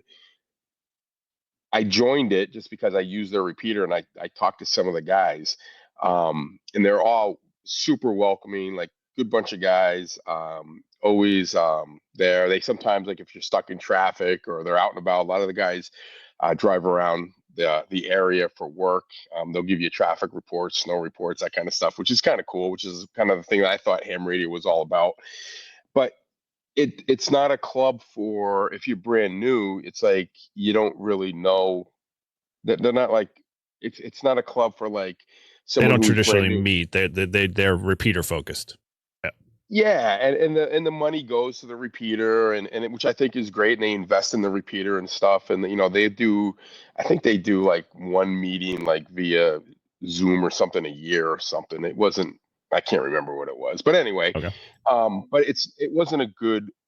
It didn't make it like a place you could go meet with people. Like I think the meetings for clubs are important because especially if you're new, it's kind of nice to go and meet people in person and talk to them and put a face to the voice maybe, and get that. So again, I like this club. It's just not your traditional ham radio club in the sense of, oh, I'm a new ham and I want to join and learn about ham radio and do stuff. It's more about this is our repeater and we fund this repeater and we use it all the time kind of club. So And that format's fine if you are like Todd said, you use you use their repeater system a lot and you want to help support that. That's really all this club focus and charter is about is the repeater system and all the repeaters that they have under their watch. yeah, and I worked AA1W, who's a major user of the repeater and is very involved with this club. I worked him from the American Airlines terminal at Logan. Okay. From my car, like inside the terminal, waiting to pick up my parents, and so it's got a good repeater, and they talk a lot about it. So when you're on the net, or when they do a net once a month, I think, or once a week, I think on Wednesdays they used to do it, but they'll talk. That's where they basically have their meeting information. So Sure. there'll be a net, and they'll talk about what's going on with the repeater, if it's going to be off, what needs to be fixed, and it's very informal, but it's pretty cool. And again, anyone can. You don't have to be a member to join the net or be on the repeater. But I always feel like if you're on that repeater, you know, on a regular basis, you should join or at least see if that you could help fund or donate money to help maintain it. That's just So my personal feeling. And that's kind of what this club is like. Like, hey, if you're going to be on this repeater and hang out with us and talk to us all the time, we'd appreciate like, I don't know, what is it, like $35 or something yeah. for their club? It used to be like Okay. 25, but yeah. So I got one question here for you, Todd. So Yeah. in our previous testing for your extra, where do you clamp in this picture your harness to? On the what is it, the legs. On the legs. There we go. Just wanted to bring that out. Yeah. There anyway. Sorry. Nothing that could not the fall rungs, not the rungs or the guy arms. Yeah, I got it. See, I'm Okay. learning.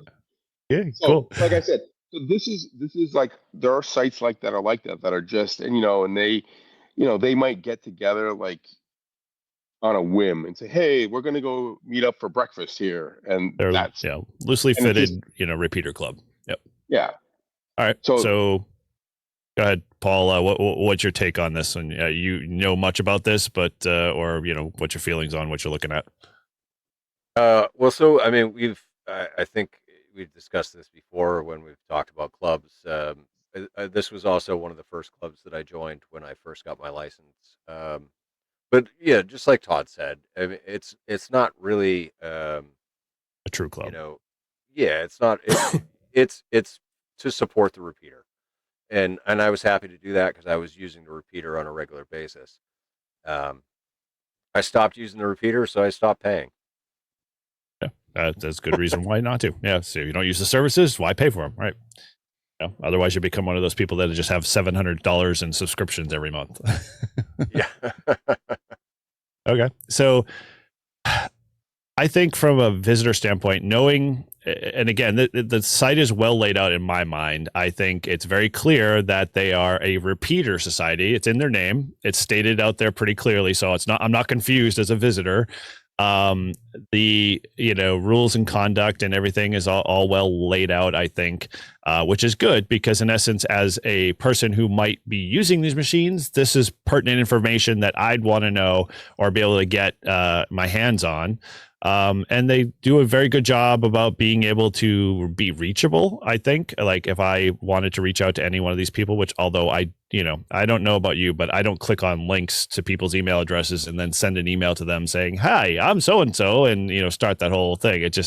It's not done these days because most people just end up in spam or ignored or whatever.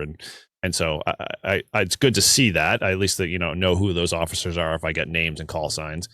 The Wall of Fame, I guess if you're trying to, promote your members as a way to say, hey, we have people donating and giving back. I don't know how current this stuff is. So it kind of makes me feel like, That's oh, yeah. 2025. So these guys like Dave, John, Patrick, Yep. who else are Chris, Johnny. these guys, Gianni, yeah, these guys are like they're always on the repeater. So like I've talked to them, tons of times. So it's consistent. Okay. Yeah. So and like I said, they're the guys that are really like, they use it the most, and they're the ones who are like basically making the decision. And they've made great decisions. Like they upgraded like one year when I first started, like the second year, I think they upgraded to a commercial grade antenna, and which was cool, because it even made it even better and farther. But a lot of these guys spend the time to clean it out, work on it, fix it, so and donate some of their own money if they need something to get it done. So, I mean, I think that's all right. The extra, you throw get some recognition on doing that. Yeah, I definitely think it's a good, use of the idea that they gave you information about what they offer. And I love the fact that they actually did a decent job in outlining everything about Echolink. So if you're brand new ham, like what the hell is Echolink? Well, now you have a little bit of an explanation, how to go about, installing it, that kind of stuff. It might be a little need to be updated here and there because I'm sure Echolink's probably a little bit more updated. Maybe a video might be more useful that they could probably link to that would have given somebody something to follow. But it's definitely, they even went through system setup. So I think they did a decent job helping a new ham get on Echolink and start to play around with it, which is, I think, a good resource for sure. For someone who wants to play, with that type of technology and both on the repeaters too as well. So yeah, overall, I think, even the payment and the membership side of stuff is not obtrusive. It's just kind of there and useful, so you can get to it if you want to help start contributing. It's not like in your face of like, hey, in order to get any of this information, you got to be a member first. It's like, yeah, here you can come help support us. Yeah, and this club doesn't they don't force you to get on. Like you could be on that repeater, I guess, all day long, and they're not gonna bug you to pay up or whatever. I think most of us, like in the ham radio community, find that if you're using the repeater, you want to support it because you want it to keep running. And obviously, these things cost money, and it's not cheap running a computer. So you feel not obligated, but you feel like it's the right thing to do. But as a new ham, it's unless you were near this repeater, this isn't kind of the club or a website that I would say, oh, you really want to go to the Interstate Repeater Society and you'll get everything you're looking for is there because you're not. You're just going to be. But it's clear. Yeah, it's clear enough that that it's not going to be like a regular club. Although I'm going to have to slap these guys on the wrist. What the frick with the swap shop? Like, come on. You've already shot yourself in the foot by saying, we're looking for a volunteer to support this page, and we want to list items here. It's like, just don't do it. It used to be managed. Okay. But if it isn't, then just get rid of it. Yeah. No, just hide the link. It was a good resource a couple years ago. Okay. So they must have moved it somewhere else in order to be able to manage it, like through Facebook or something to that effect. But here's the thing that I find in being in the web world. If the page does not have current content on it that's static in nature and is kind of like evergreen, and it dictates that it needs to be updated or someone needs to maintain it, and you don't have someone, just hide it, get rid of it. Like, don't put it on the site, because people are going to click on that link. Google's going to crawl that crap and think, oh, swap shop. When you type something in the search engine, they're going to go to this page and be like, I'm disappointed. Like, why did you put that there? Just take it down. It's like that coming soon thing that we used to see with Geocities all the time, with a little, warning flashing lights, coming soon, Under coming construction. soon. There we go. Yeah, exactly. So yeah, just don't do it, and then people won't dock you because you don't have more content on your site. So okay. But, all right. So rating. Good. Yeah. Let's keep going. Yeah, we could go forever. We could go and go and go. This could be this could be our Shaq roast show for 4 hours. I don't think we need to.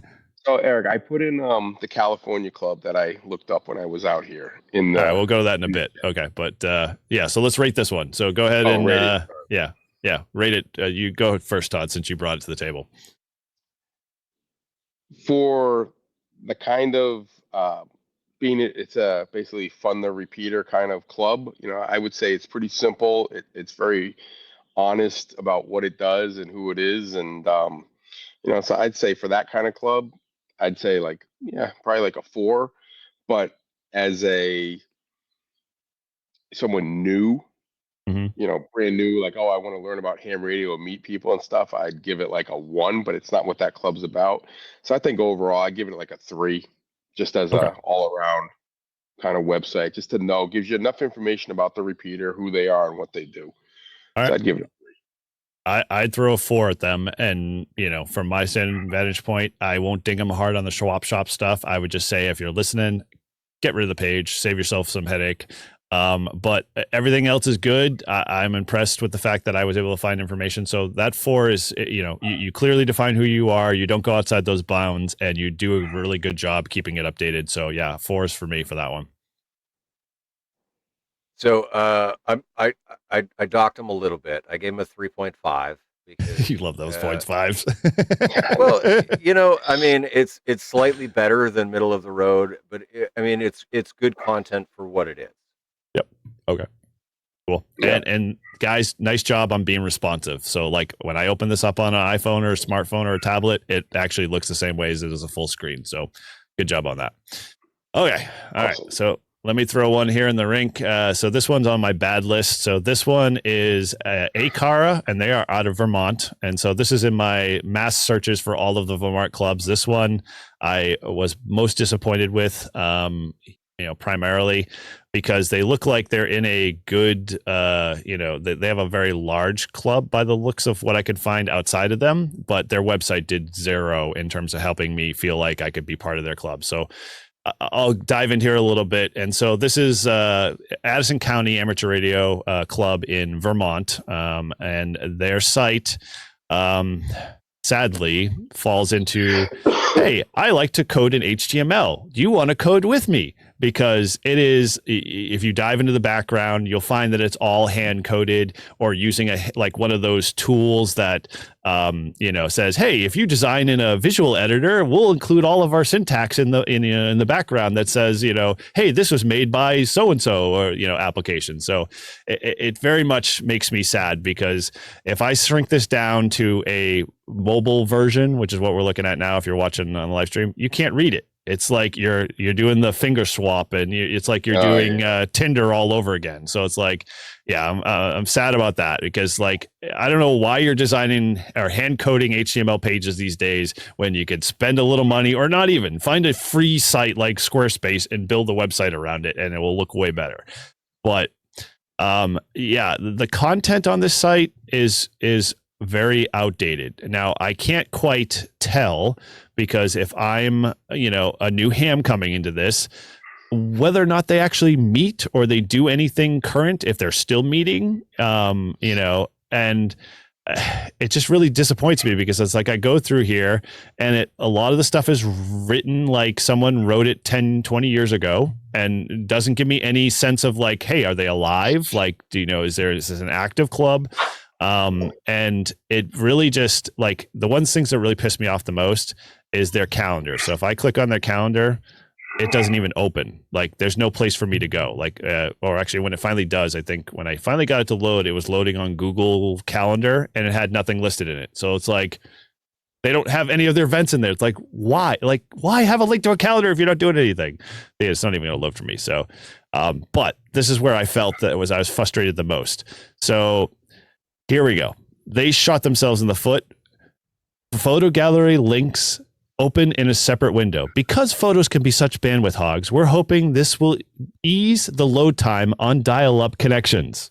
What the hell? Dial-up connections? Come on, well, dude, please. It is Vermont. You know, maybe there's True. still a dial-up out there. But that's not the worst part. It's that they don't even have photos that were like in the 20, like the last field day that they did was in 07. And I think they had one photo. Like if you can't see the window open in here, but the photos themselves don't even load fast. I don't know where they're loading them from, but like in this day and age, put them on Google Photos or put them into like all of those tools that we all use that can display images and video fast and not drag your site down. But the only other piece in here that, go ahead. No, I wonder if they just like, when websites were popular, like now, like you have social media and apps that, you get on, what do you call it? Instagram and all that kind of stuff. Like maybe they did this a while ago and they just kind of forgot about it and it's just kind of there. So I can't zoom this, but they had somebody design it and they left their phone number in there. So I'm going to call these people and tell them they suck at building websites and they need to find another career because. Yeah, but they might have done it like in 2007. Yeah, they did. That's the last time this page was updated when they hand coded it. Okay, well, that's what they did in 2007. So maybe they don't really rely on the website, I don't know, but if I was a business and I'm putting my contact information in there, I would be sure to make sure that they spend some money to upgrade their website, at least every 3 or 4 years to something a little bit more current. But yeah, I don't know. So Paul, we'll go with you. What's your take on looking at what we're looking at now? I mean, where do you sit with it? I mean, it's just straight garbage. I think the only thing that they're probably trying to get people to do is on their homepage at the very top right hand side there was a Facebook link.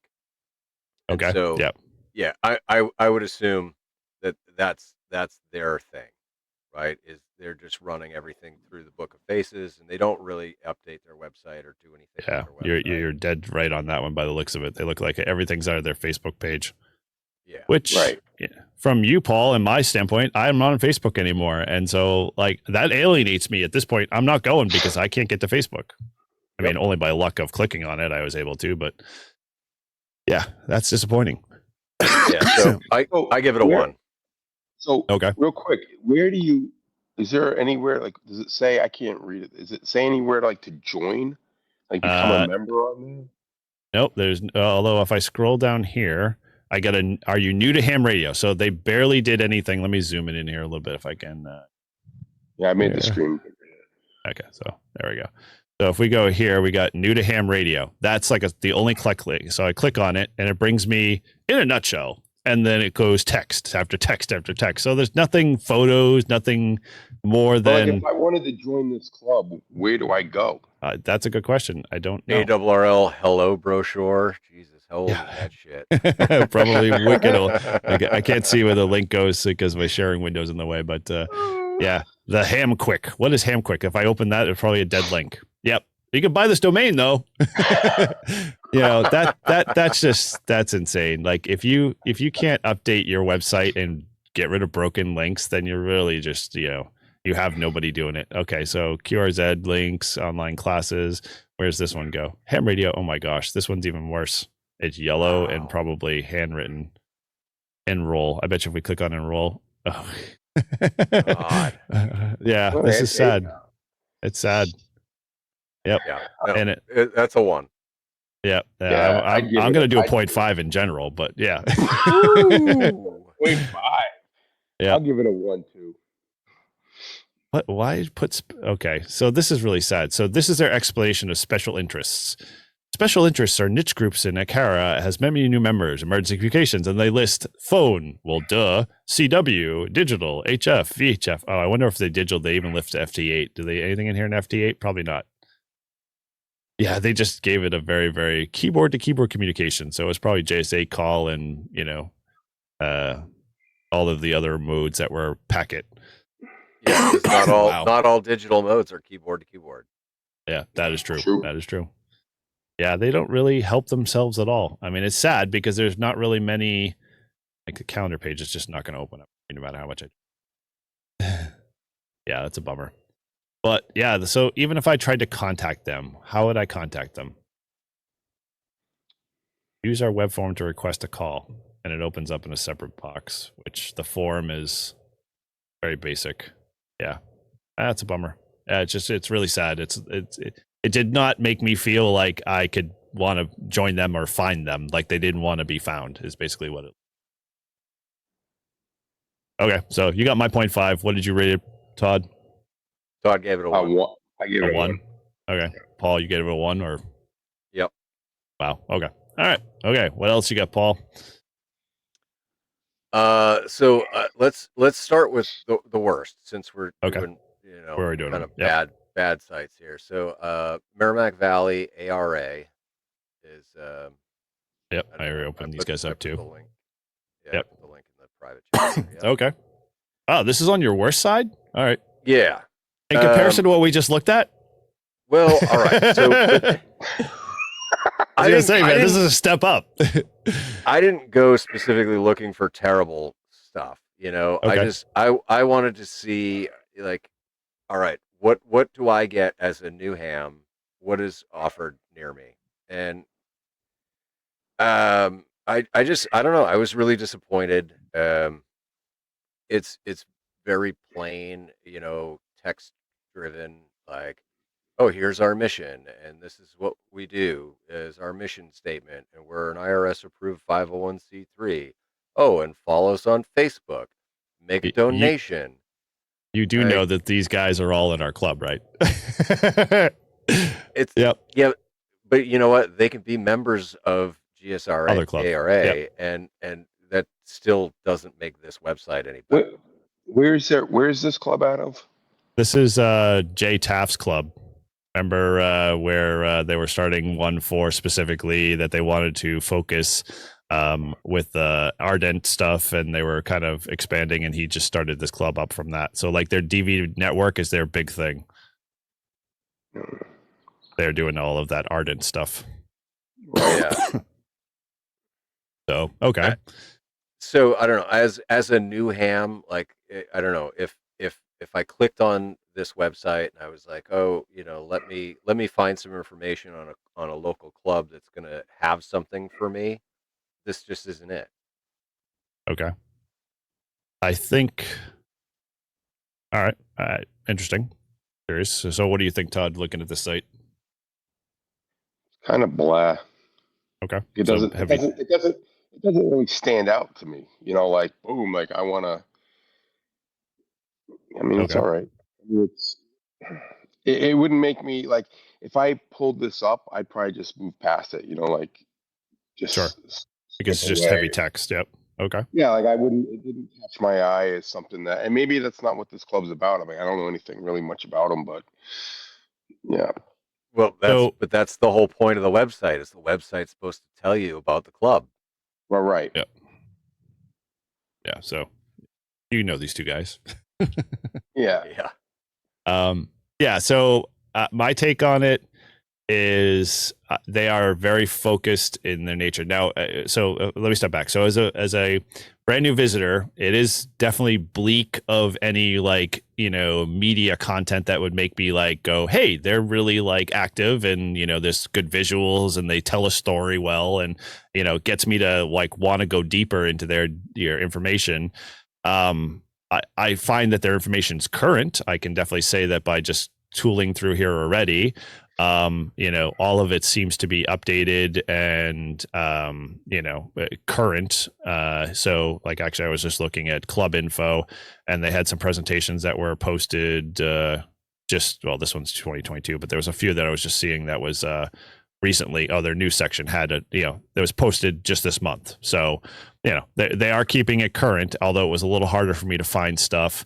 And it's just really like it's not well packaged, I guess, for someone. If I wanted to join this club, if I didn't see them at a ham fest, which is where they kind of seem to set up shop and attract new members, that I would feel kind of like it's just a slapped together kind of thing, and hopefully someone will get something out of it. I guess what does the club offer that would make me want to join? Like, what do I get out of it for what are the dues? Like $20? I guess $20 a year by the looking at it. So what do I get for my $20? So what I can gather from here, they're developing, and they got a huge grant from what I understand, but it's not listed here, so they're not even like making it known.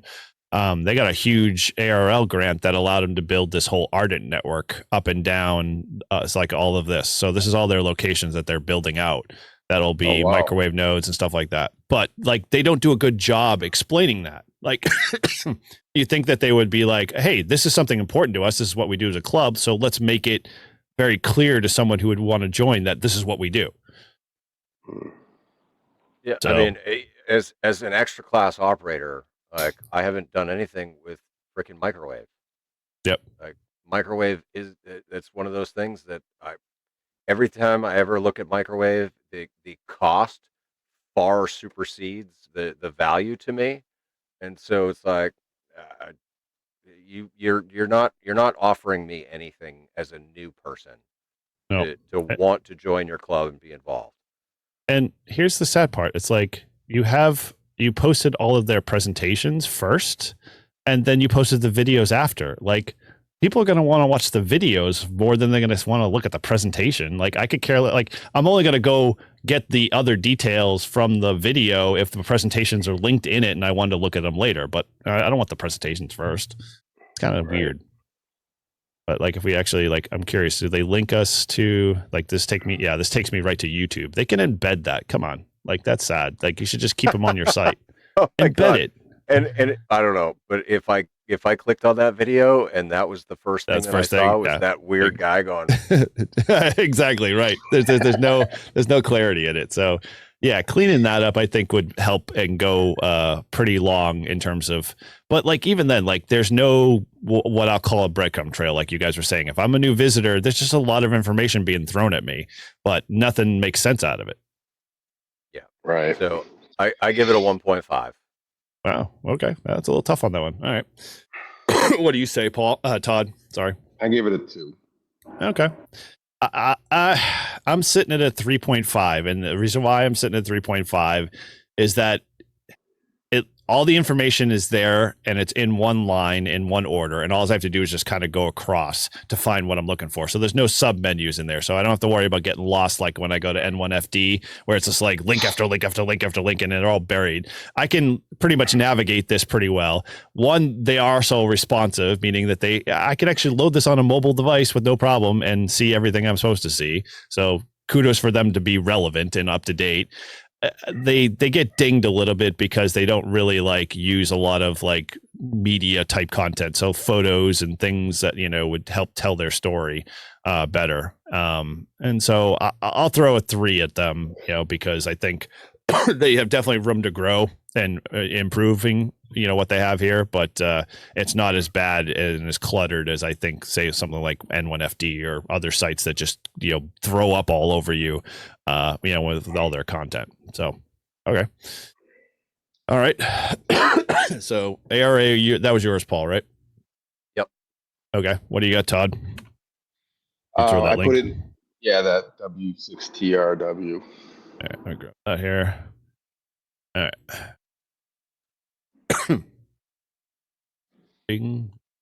Okay. So I like this site, but I can't find any place to join. Hey, we don't want you to be part of this club, but we want to see how cool we are. Cool. I mean, it's got some good stuff in it, and it's it was like, all right, it wasn't too over. I mean, it's a good looking, basic site or whatever. But I just don't know where to join. So Yeah, if I you're right. Wow. If I moved out here, and I wanted to join this club, like, I don't know where to join. It literally is I haven't found a link yet where I can sign up to be a member. Wow. I'm just missing it. That's a big faux pas. Yeah. Wow, holy crap. It's like, no, we don't want you to be a member, but look how cool we are. Yeah. Holy moly. Okay. Wow, and they are pretty busy. I mean, they've got a couple of repeaters. Like this club, when I was looking through this website, looked like something I'd be interested in. Like I liked the website. I liked all the stuff that they're doing, and it was cool. But again, I'm like, okay, I want to join. Like where? And they're pretty relevant with all of their content and club presentations. Okay. Yeah. Yeah, but dude, you literally hit the nail on the head. You can't join this club. Sorry, guys. It's not possible. Why? Yeah. Wow. Yeah. So that's the big fall of this website and this club is like, I don't know where to join. Oh, where'd you find that? No, so this is join for field day. Yeah. I found that too. So yeah, I was like, okay, I can join the 2016 field day. I'm gonna see if I can find their membership using their search. 7 results. Happy New Year. Don't forget to renew your membership. Okay, so there was a post on it. But 2023 though. Oh yeah, so this is old. So even if I clicked on it, who knows where it would take me? Wow. Yeah. That's a bummer. So that was my I thought the club from not knowing anyone or knowing about this club, it looked like a cool club, looked like something I'd be interested in. Kind of, sees they're active and they're doing stuff, and it had updated relevant information and stuff that I could read in detail and stuff. And they had like, cool stuff going on. I was like, all right, I want to join. Like, and that's what I think with my point in the beginning is like, these are a lot of clubs. Like, I really think there should be like if you're interested in joining our club, and then have something very basic, but have the questions that someone brand new just got their ticket or is studying to get their ticket could go to, and then get the basic information. Not got into all the details, but explain simple stuff like, hey, if you want to join, you have a question for us. We'd love to help you out. Click this link and leave a note or something. I mean, whatever. And it should be something that is easy to find. This webmaster. Oh, this is Adam K6AR Carries Club. Oh no, he was a guest speaker. Okay, but so here's my problem. Like the webmaster just must have learned about news headlines, because he has not limited the page to like it continues to go. Like, why am I going to keep searching articles across the whole entire website? Like, that's just silly. Like on the front page of all things, instead of getting me to like go somewhere or link to something else that would lead you to a membership per se, I'm just scrolling through all of the stuff that they've done. Like it's not helpful. Like that. Wow, they've got a couple. Okay, I think that this is a club that I think would be cool if I lived out here to join and get involved with, because it seems like they're pretty active and they do a bunch of different things, not just focused on one thing. And they're current too. Yeah. Yeah, but again, I don't know how to join it. Yeah, you can't. You literally can't. Yeah. Well, although they are behind. It's funny, like their club presentation and field day information's up to date, but they don't have anything past 2019 for photos. Like, was it a secret society that they can't take photos of it? Like, come on, guys. See, and Eric, I think with this is, what it is the websites get, they get busy, and they probably don't have like a person where their only job is to manage the website and update it and move it. I'm guessing that they set this website out, and maybe back in say 2019, there was someone that was taking pictures and posting it, and then maybe that guy moved, and I don't know. True, but again, it's not so per se a responsibility of one person, because like our club's a perfect example. We have like 3 or 4 people that are photographers. They hobby as a photographers, and they love to take pictures, but you have to ask them sometimes to be able to do that. Yeah. Okay. So anyway, I like for this one, I would have given it a I would have given it a high ranking, but for me, that I can't join and I don't know where to join, I'd give it like a 3.5. Okay. But What say you, Paul? I give it a 3. It seems like they're they're updating it and keeping it at least relevant, but you got to deduct points for not being able to join. Yeah. Well, I'm lucky even looking at their newsletter, and I don't even see a how do you join in here. Like, this is their newsletter, and this is their latest newsletter too. So this is February's newsletter, which is pretty cool. I mean, this is pretty impressive. But there's no freaking link in here. Maybe it's a closed club, and it's like you got to know somebody. Yeah, it's like a yacht club. Like you have to be, you got to be sponsored, and I mean, you got to be on the waiting list. Yeah, like it's like, oh, we got to, it's like you're Hell's Angels, and you got to be a prospect first. Well, no, they have a website manager and a designer, so they have 2 positions of 2 people that are in the club that are actively listed here.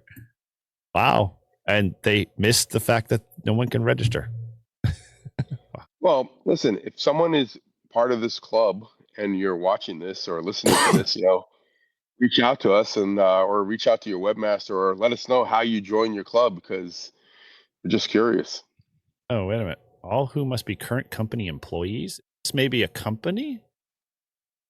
What is this?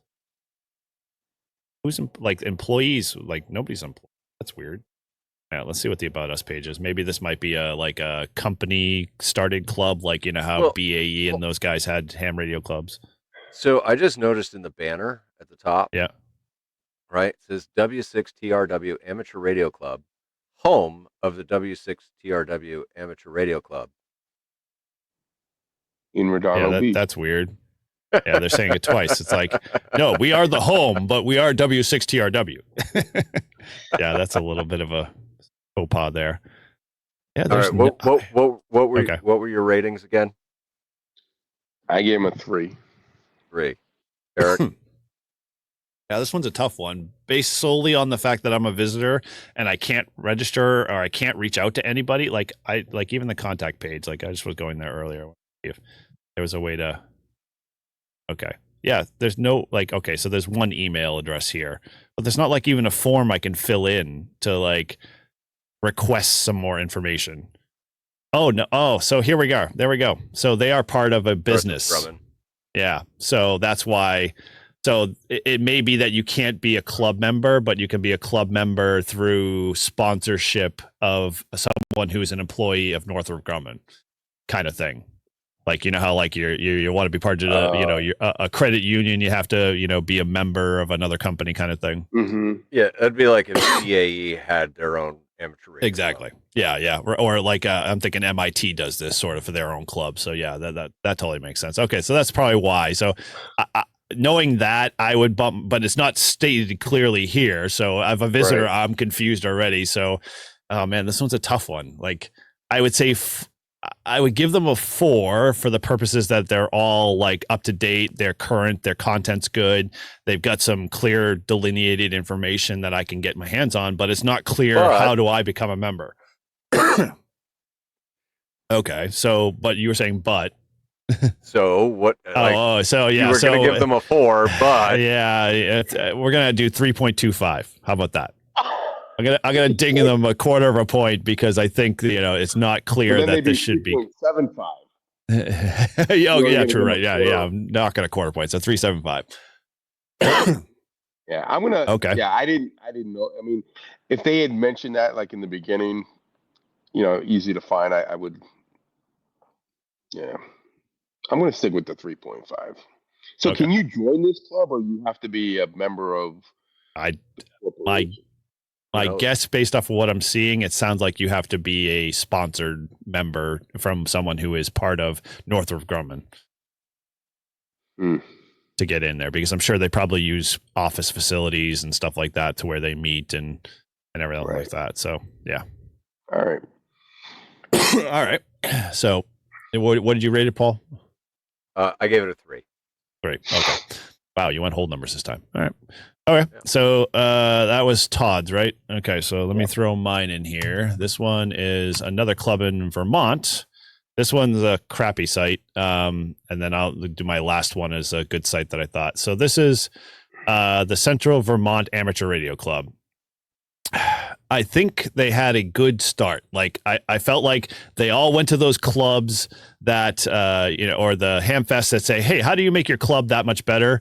And lo and behold, they got a bunch of cool information to figure out how to make their site better. They started and then they got bored or they had ADHD and they couldn't quite finish the process. So they started to do a good design, and I feel like they went overboard with a lot of the clip art and photos that were probably off of free sites because looking at this AI generated image, it looks very weird.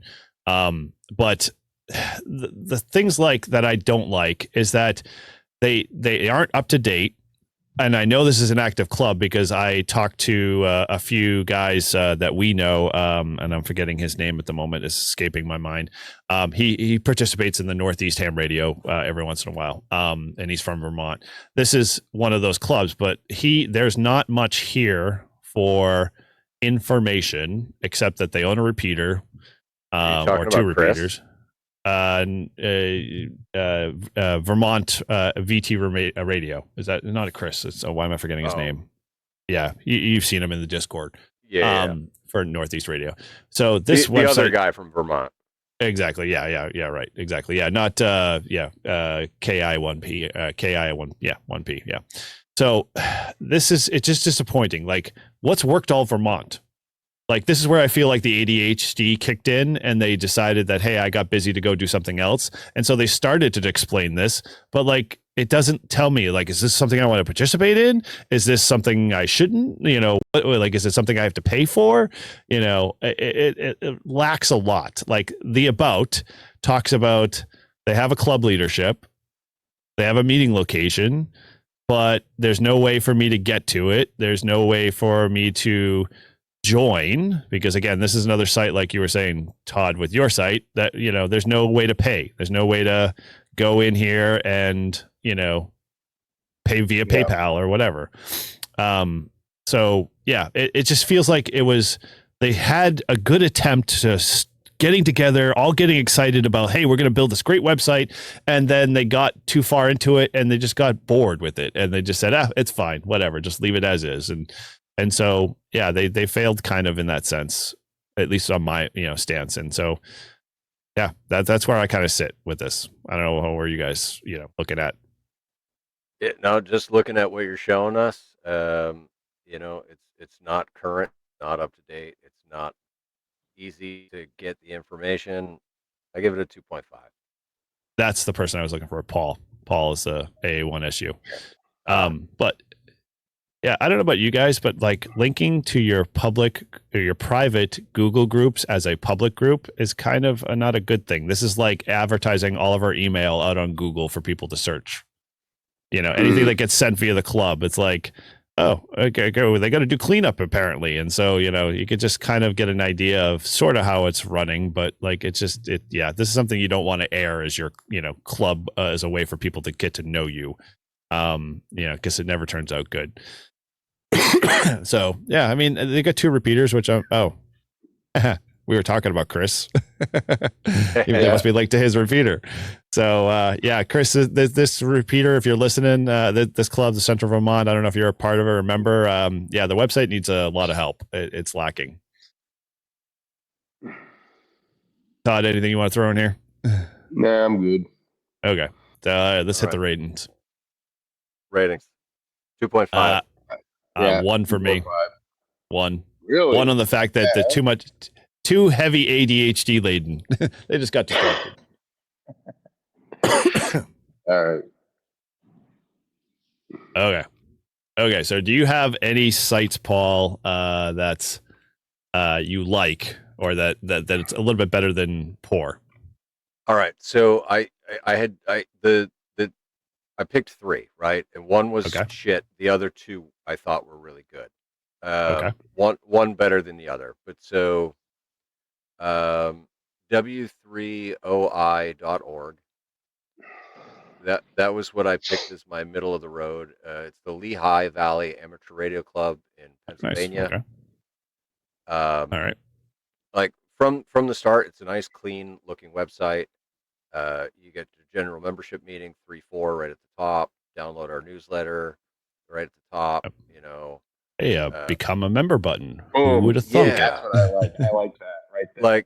like I mean, right from the homepage. Wow. The homepage isn't very long, but like, Yep, it's very all clean. It's clean. Yes, and all the information is there. Yep, this is well good laid out. Like, you know, hey, we do these areas. Click on it if you want to find out more. But like, you know, create a breadcrumb trail. Interesting. I like this a lot. Man, stop putting this little terrestrial data on a website. There's sites and apps that people download. That's just a waste of space now. Okay, all right, interesting. So we've got a club information here. So they have about, good description. Although they covered over a good picture of the photo, you can't tell what these guys are doing. Although they put the description on top of it, and it's 1978. Come on, they got to have at least a little bit more newer photos of people in their events. Well, maybe that's when they were founded. True. Okay, so they are heavily Aries focused, which not bad. At least they're upfront with that. I find that clubs that aren't, like, you know, that are heavily focused and then don't tell people that they are, you know, can be very deceiving for folks that might not like Aries per se. Decent. Okay. This gives me, it doesn't tell us much in terms of how, okay, you have to email this person, although they pointed to the amateur radio license. So okay. The license testing piece, not bad. I mean, it's pretty clear. You can follow it, but I feel like it's, you know, it does lack a little bit in terms of really trying to get people to understand what that really looks like. Yeah, well, I mean, obviously, you know, on the VE side of things, they're still doing the old paper and in person. Yeah, Mm-hmm. That one. Okay, I like the membership page, but I don't like the fact that they've got it listed as 2023. Don't put a date in there. Just leave the year out. It would have been much easier for the fact that, you know, I would have felt that this page would have been great if it didn't have the 2023 dues listed there, because it's not 2023. But just take me to, they got a nice, decent form you can fill out. And, you know, that's not bad. Yeah, so for the Lehigh Valley Amateur Radio Club, looking at it as a brand new ham coming into it with everything being kind of current and very easy to find the information and easily understandable and presented well, I gave it a 4. Yeah, that's what I'm going to rate it as a 4. Yeah, I think although I'm a little confused by some of the links here, but if I go through, okay. So although this stuff is not bad in terms of explaining what you get, it's confusing as well because you have this membership form, but you don't know what to do with it. And then if I go to the membership page, it doesn't really tell me much about what other stuff the members get as a member to the club, except for the fact that I assumed that the membership forum was like you there's a member login at the very, very top. Yeah. So you get access to more. Yeah. And so I think I assumed that you had to be a member. See, and I think what I like about this is it's very simple, not too much information, but enough information. And then, you know, if we were members and we logged in, there's probably a lot more, you know, for the members that gets into the more detailed stuff. So I guess, you know, my word is for websites, for clubs, I like to be clean, precise, and easy to navigate. And like I said, if you join, you want to put all that extra stuff in there for the members to have access to, great. But I think for someone new looking to get in, it can be overwhelming. So I like this one. All right. Yeah, I'm kind of with you. Definitely on the flow of things. It's definitely it's clean. It's crisp. It answers all of the 5 W's for me. So like, even if I can't figure out what the details are of a membership, I have a way at least to start that process going. I feel like, you know, if they maybe could leverage a little bit more about like, hey, are you new to the hobby, and how can you know, this is some of the things you can do within our club per se. That would be nice to be able to like have at least a piece of that, but that it's not super critical, I feel, to you know, basically having there. Yeah. The only thing is like I would like to see a little bit more, you know, visual media, like videos and stuff that you do with the club. So like if I go into, oh no, actually club information, I would have put that. Oh, they do. Whoa. Oh boy. They have anything recent for field day? Wow. Okay. Not bad. So they've got photos that go up to 2018. So I would assume maybe they have newer ones. They did a trailer work party. So it looks like they're pretty active. It just did nothing. You know, I would have reversed the order. I wouldn't have put field day 1969 as the first option as photos that I want to look at. It's kind of a little backwards. And then they do have a newsletter, but it's, wow, that's a lot of links there. I don't know if what do I get out of it? No, it's just a PDF file. Yeah, newsletters, man, they're a lot of work. Like I give people the credit to keep them going, but they're a lot of work. I did them at my for years with the flying club, my RC flying club, and this is pretty long. Yeah, so this club definitely, I think, checks all the boxes. I'm gonna do a 4.5 with them only because it looks very clean. I can find information. I can see it. I would like to see it maybe presented a little bit better, but you know, that's just an opinion preference on my side of stuff. So yeah, definitely, that's awesome. Okay. All right. So that was Paul's site, right? No. Yeah. Yep. Sorry. Okay. So I've got for my one site, and I know this is kind of, yeah, I'm going to put it out here anyway. Like they are a site that I feel is very much kind of toe to toe in terms of publicity and being a very popular site and club and well known, like N1FD is. But I feel, at least looking at their website, they did it right in terms of their design, at least in my book, of kind of how I would see this as a way for a new visitor to come into the site. So this is Lake Cumberland, and we've seen all of their YouTube channel, and they've got a huge social media presence and stuff. But their site for me was very clean, very well laid out, very much like the last site we looked at. And being able to find information like joining the club, you know, applications link. They even have a QR code you can quick scan type of stuff. They did it well in explaining that type of stuff, and then, you know, getting into oh my gosh, my throat's dry here. Sorry about that. You know, clearly defining who they are is very helpful because it tells their story, so you can learn about them. You've got some media that drives, you know, that point home. You know, if you want to find out their mission, you can see how they're involved in certain things, and you know, they're very clean about that. But I love the fact that they've got, you know, their media, and you when you go to their YouTube channel, you're seeing all of their videos. We just kill that video, but yeah, they do a lot of videos around their club, and they get a lot of their club members involved in it. And that, for me, that's a lot of work and a lot of effort, and it takes a lot of, you know, man time and, you know, people time to be able to put it together. But they do it well with the purposes of, you know, trying to generate more people to get involved in stuff. And so yeah, they do a lot of very clean pages on what they do and how they do it and why they do it. And that's what I like about it a lot, because it's just information that you can get at your fingertips fast. Yeah, no, I like this. Yeah, I like it too. Yeah. So they've done like even this, like this is their newsletter, I think. No, this is just news, I guess. I don't know what this related to, but it seems pretty much like you know, just a general welcome. But overall, like you know, monthly activities. They don't have a dead calendar. That's updated monthly. That Spark Gap. Yep. It looks like it's updated monthly. So, and they have a calendar that actually looks pretty busy. This is impressive. Yeah.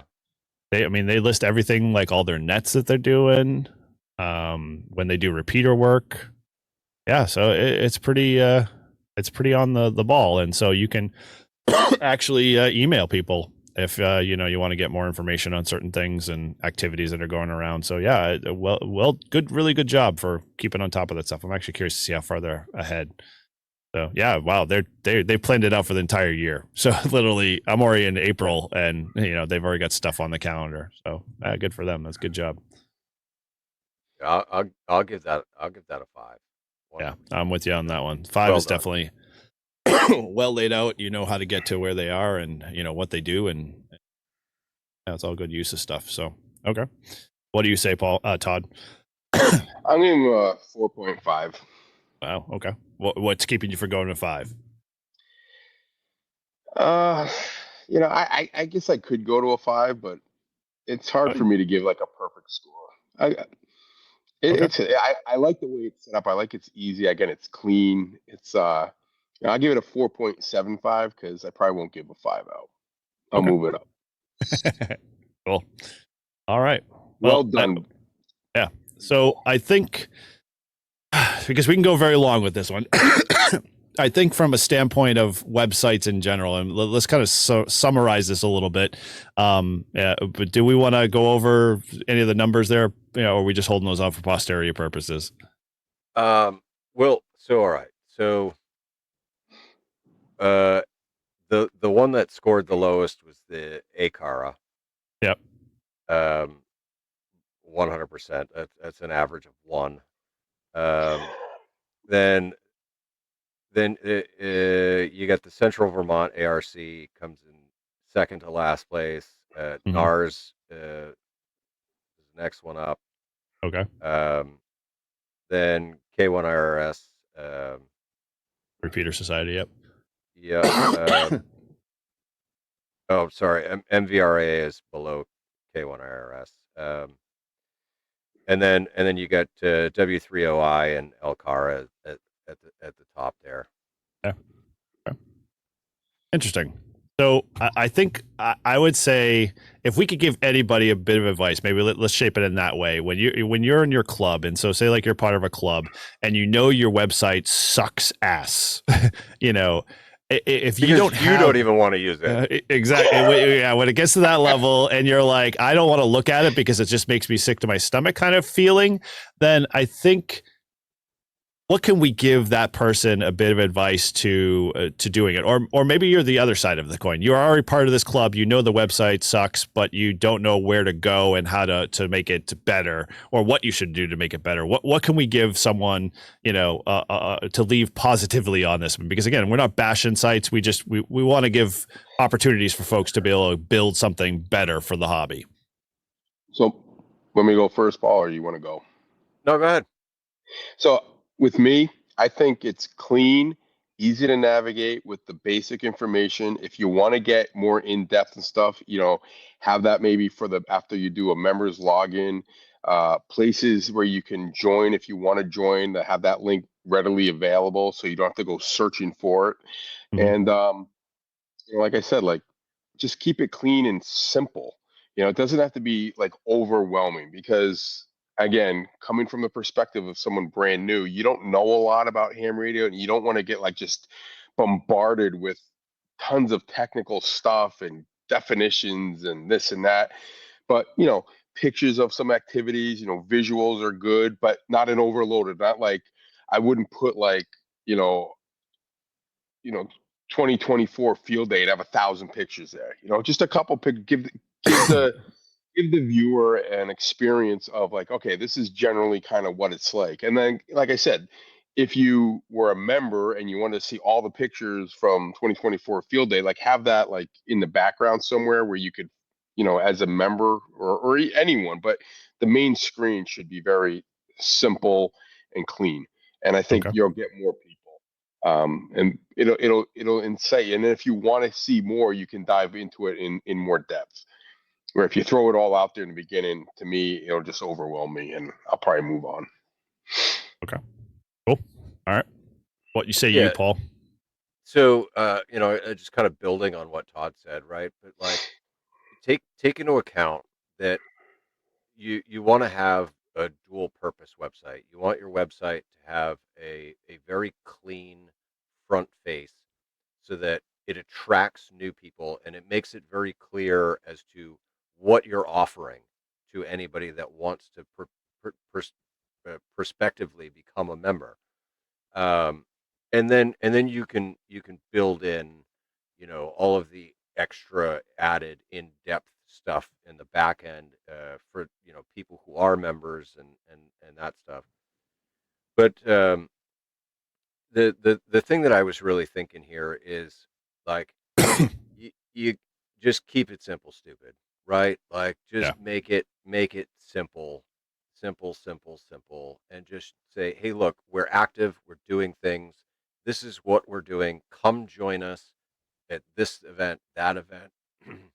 you know, um, Especially if you're doing anything with VE testing, make it clear. Be like, hey, this is the regular sessions that we offer. Then we also add in supplemental sessions here and there.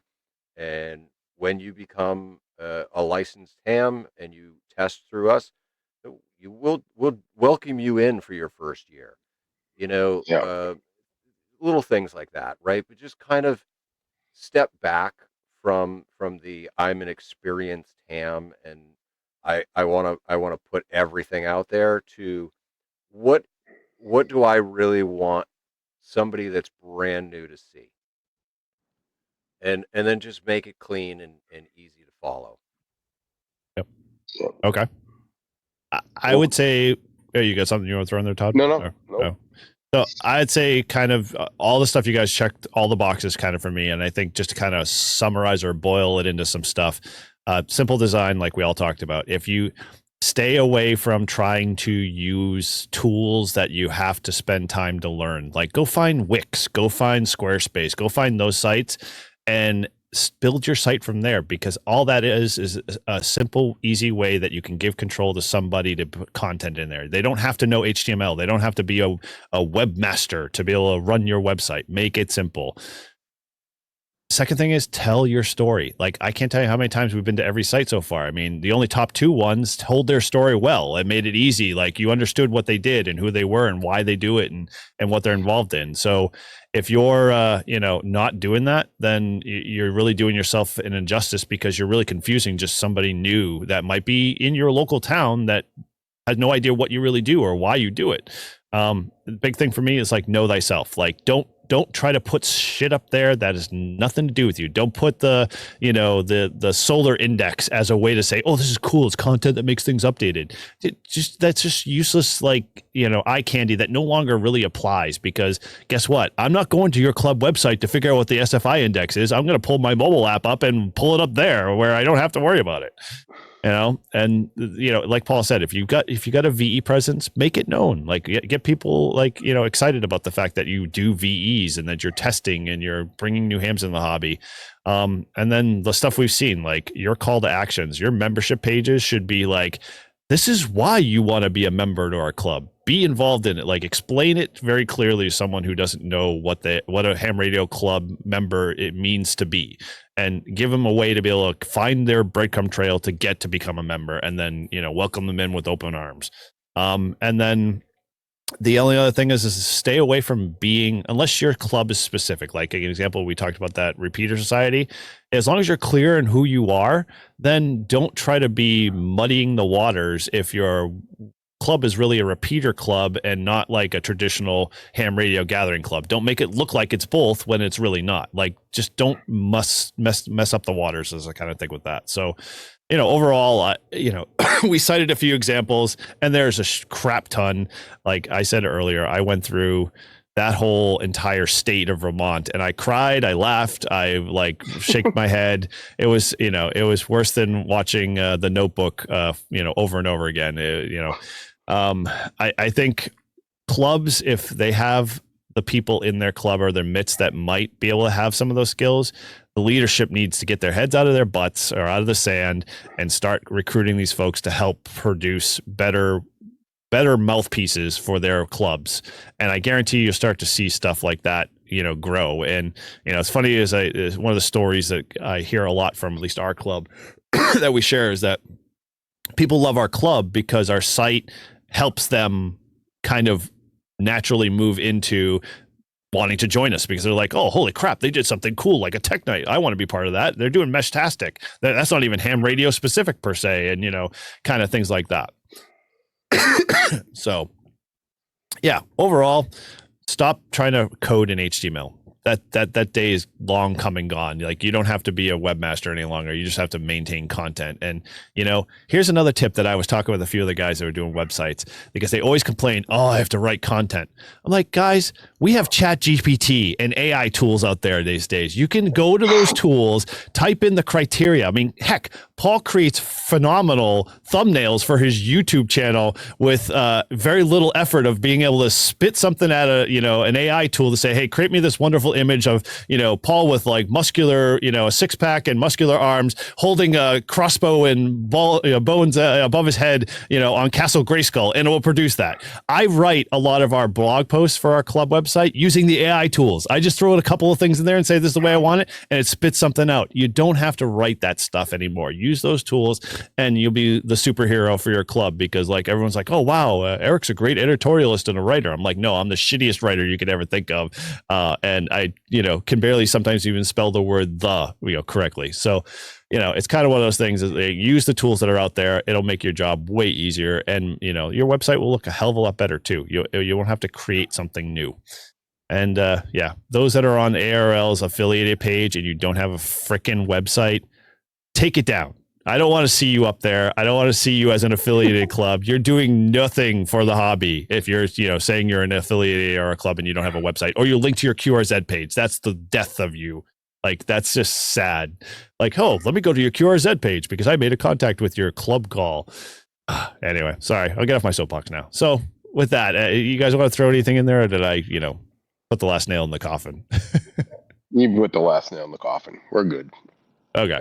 So with this, guys, we are kind of got 2 more episodes. And so we're super excited to talk about next week's episode. We've got a couple of really cool folks coming on. I alluded to them earlier when I made contact with them in What's My Ham Radio Week. So, stay tuned for that. We're excited to have them come on and tell us a little bit about their ham radio club. They just started brand new. And so they're doing some really cool stuff. And I think it's a really good example of, kind of how you can shape your club or be part of shaping your club into a different, light and get them more involved. So stay tuned for that. But as always, hey, you can always reach out to us in many different ways. And again, like I always say, you can head over to our Discord server and join the conversation over there. And we'll open that up as well in our show notes. So, hey, if you've got some club websites that you want to share with us, maybe that we missed, that are good examples of, showing themselves and demonstrating the hobby well, we want to hear about them and share with others. And maybe we can help you guys get better with yours. So if you want us to do a little bit more analysis, hey, we're happy to throw our 2 cents in and explain why we think your website sucks. We should write a book about it. But anyway, that's something we'll be happy to do. And I'm sure the rest of the community will be able to support you. So with that, make sure you subscribe to our YouTube channel and ding that bell, because if you don't, you'll make Paul a sad ham. So, don't make him come after you. He gets grouchy. When he gets grouchy, it's fun. Make the crowd. Exactly. And so as always, you can always reach out to us via SMS link, and that's located in all of our show notes. And you can always, like Mike from his shower, leave us a nice, wonderful voicemail at 978-233-1142. We'd love to hear from you. And if you want, you can always come over and support us through Patreon. Like I said, if you want to get the uncut podcast episodes, those will be posted soon, as well as all of the video links and everything else like that in the background, and a bunch of other cool stuff that goes out to all of our paid members. Or you can buy us a beer. And finally, you can head over to livefreeandham.com, which is a great website, much better than a lot of the other club websites that we've seen tonight. And we should probably give ourselves a rating on that one. I'd say at least 3.5 or above. If you guys give anything less, I'm going to come over to you guys and we'll have some words. But no, just kidding. Anyway, all right. So with that, thanks again for listening. And from all of us at Live Free and Ham, 7-3. 7-3.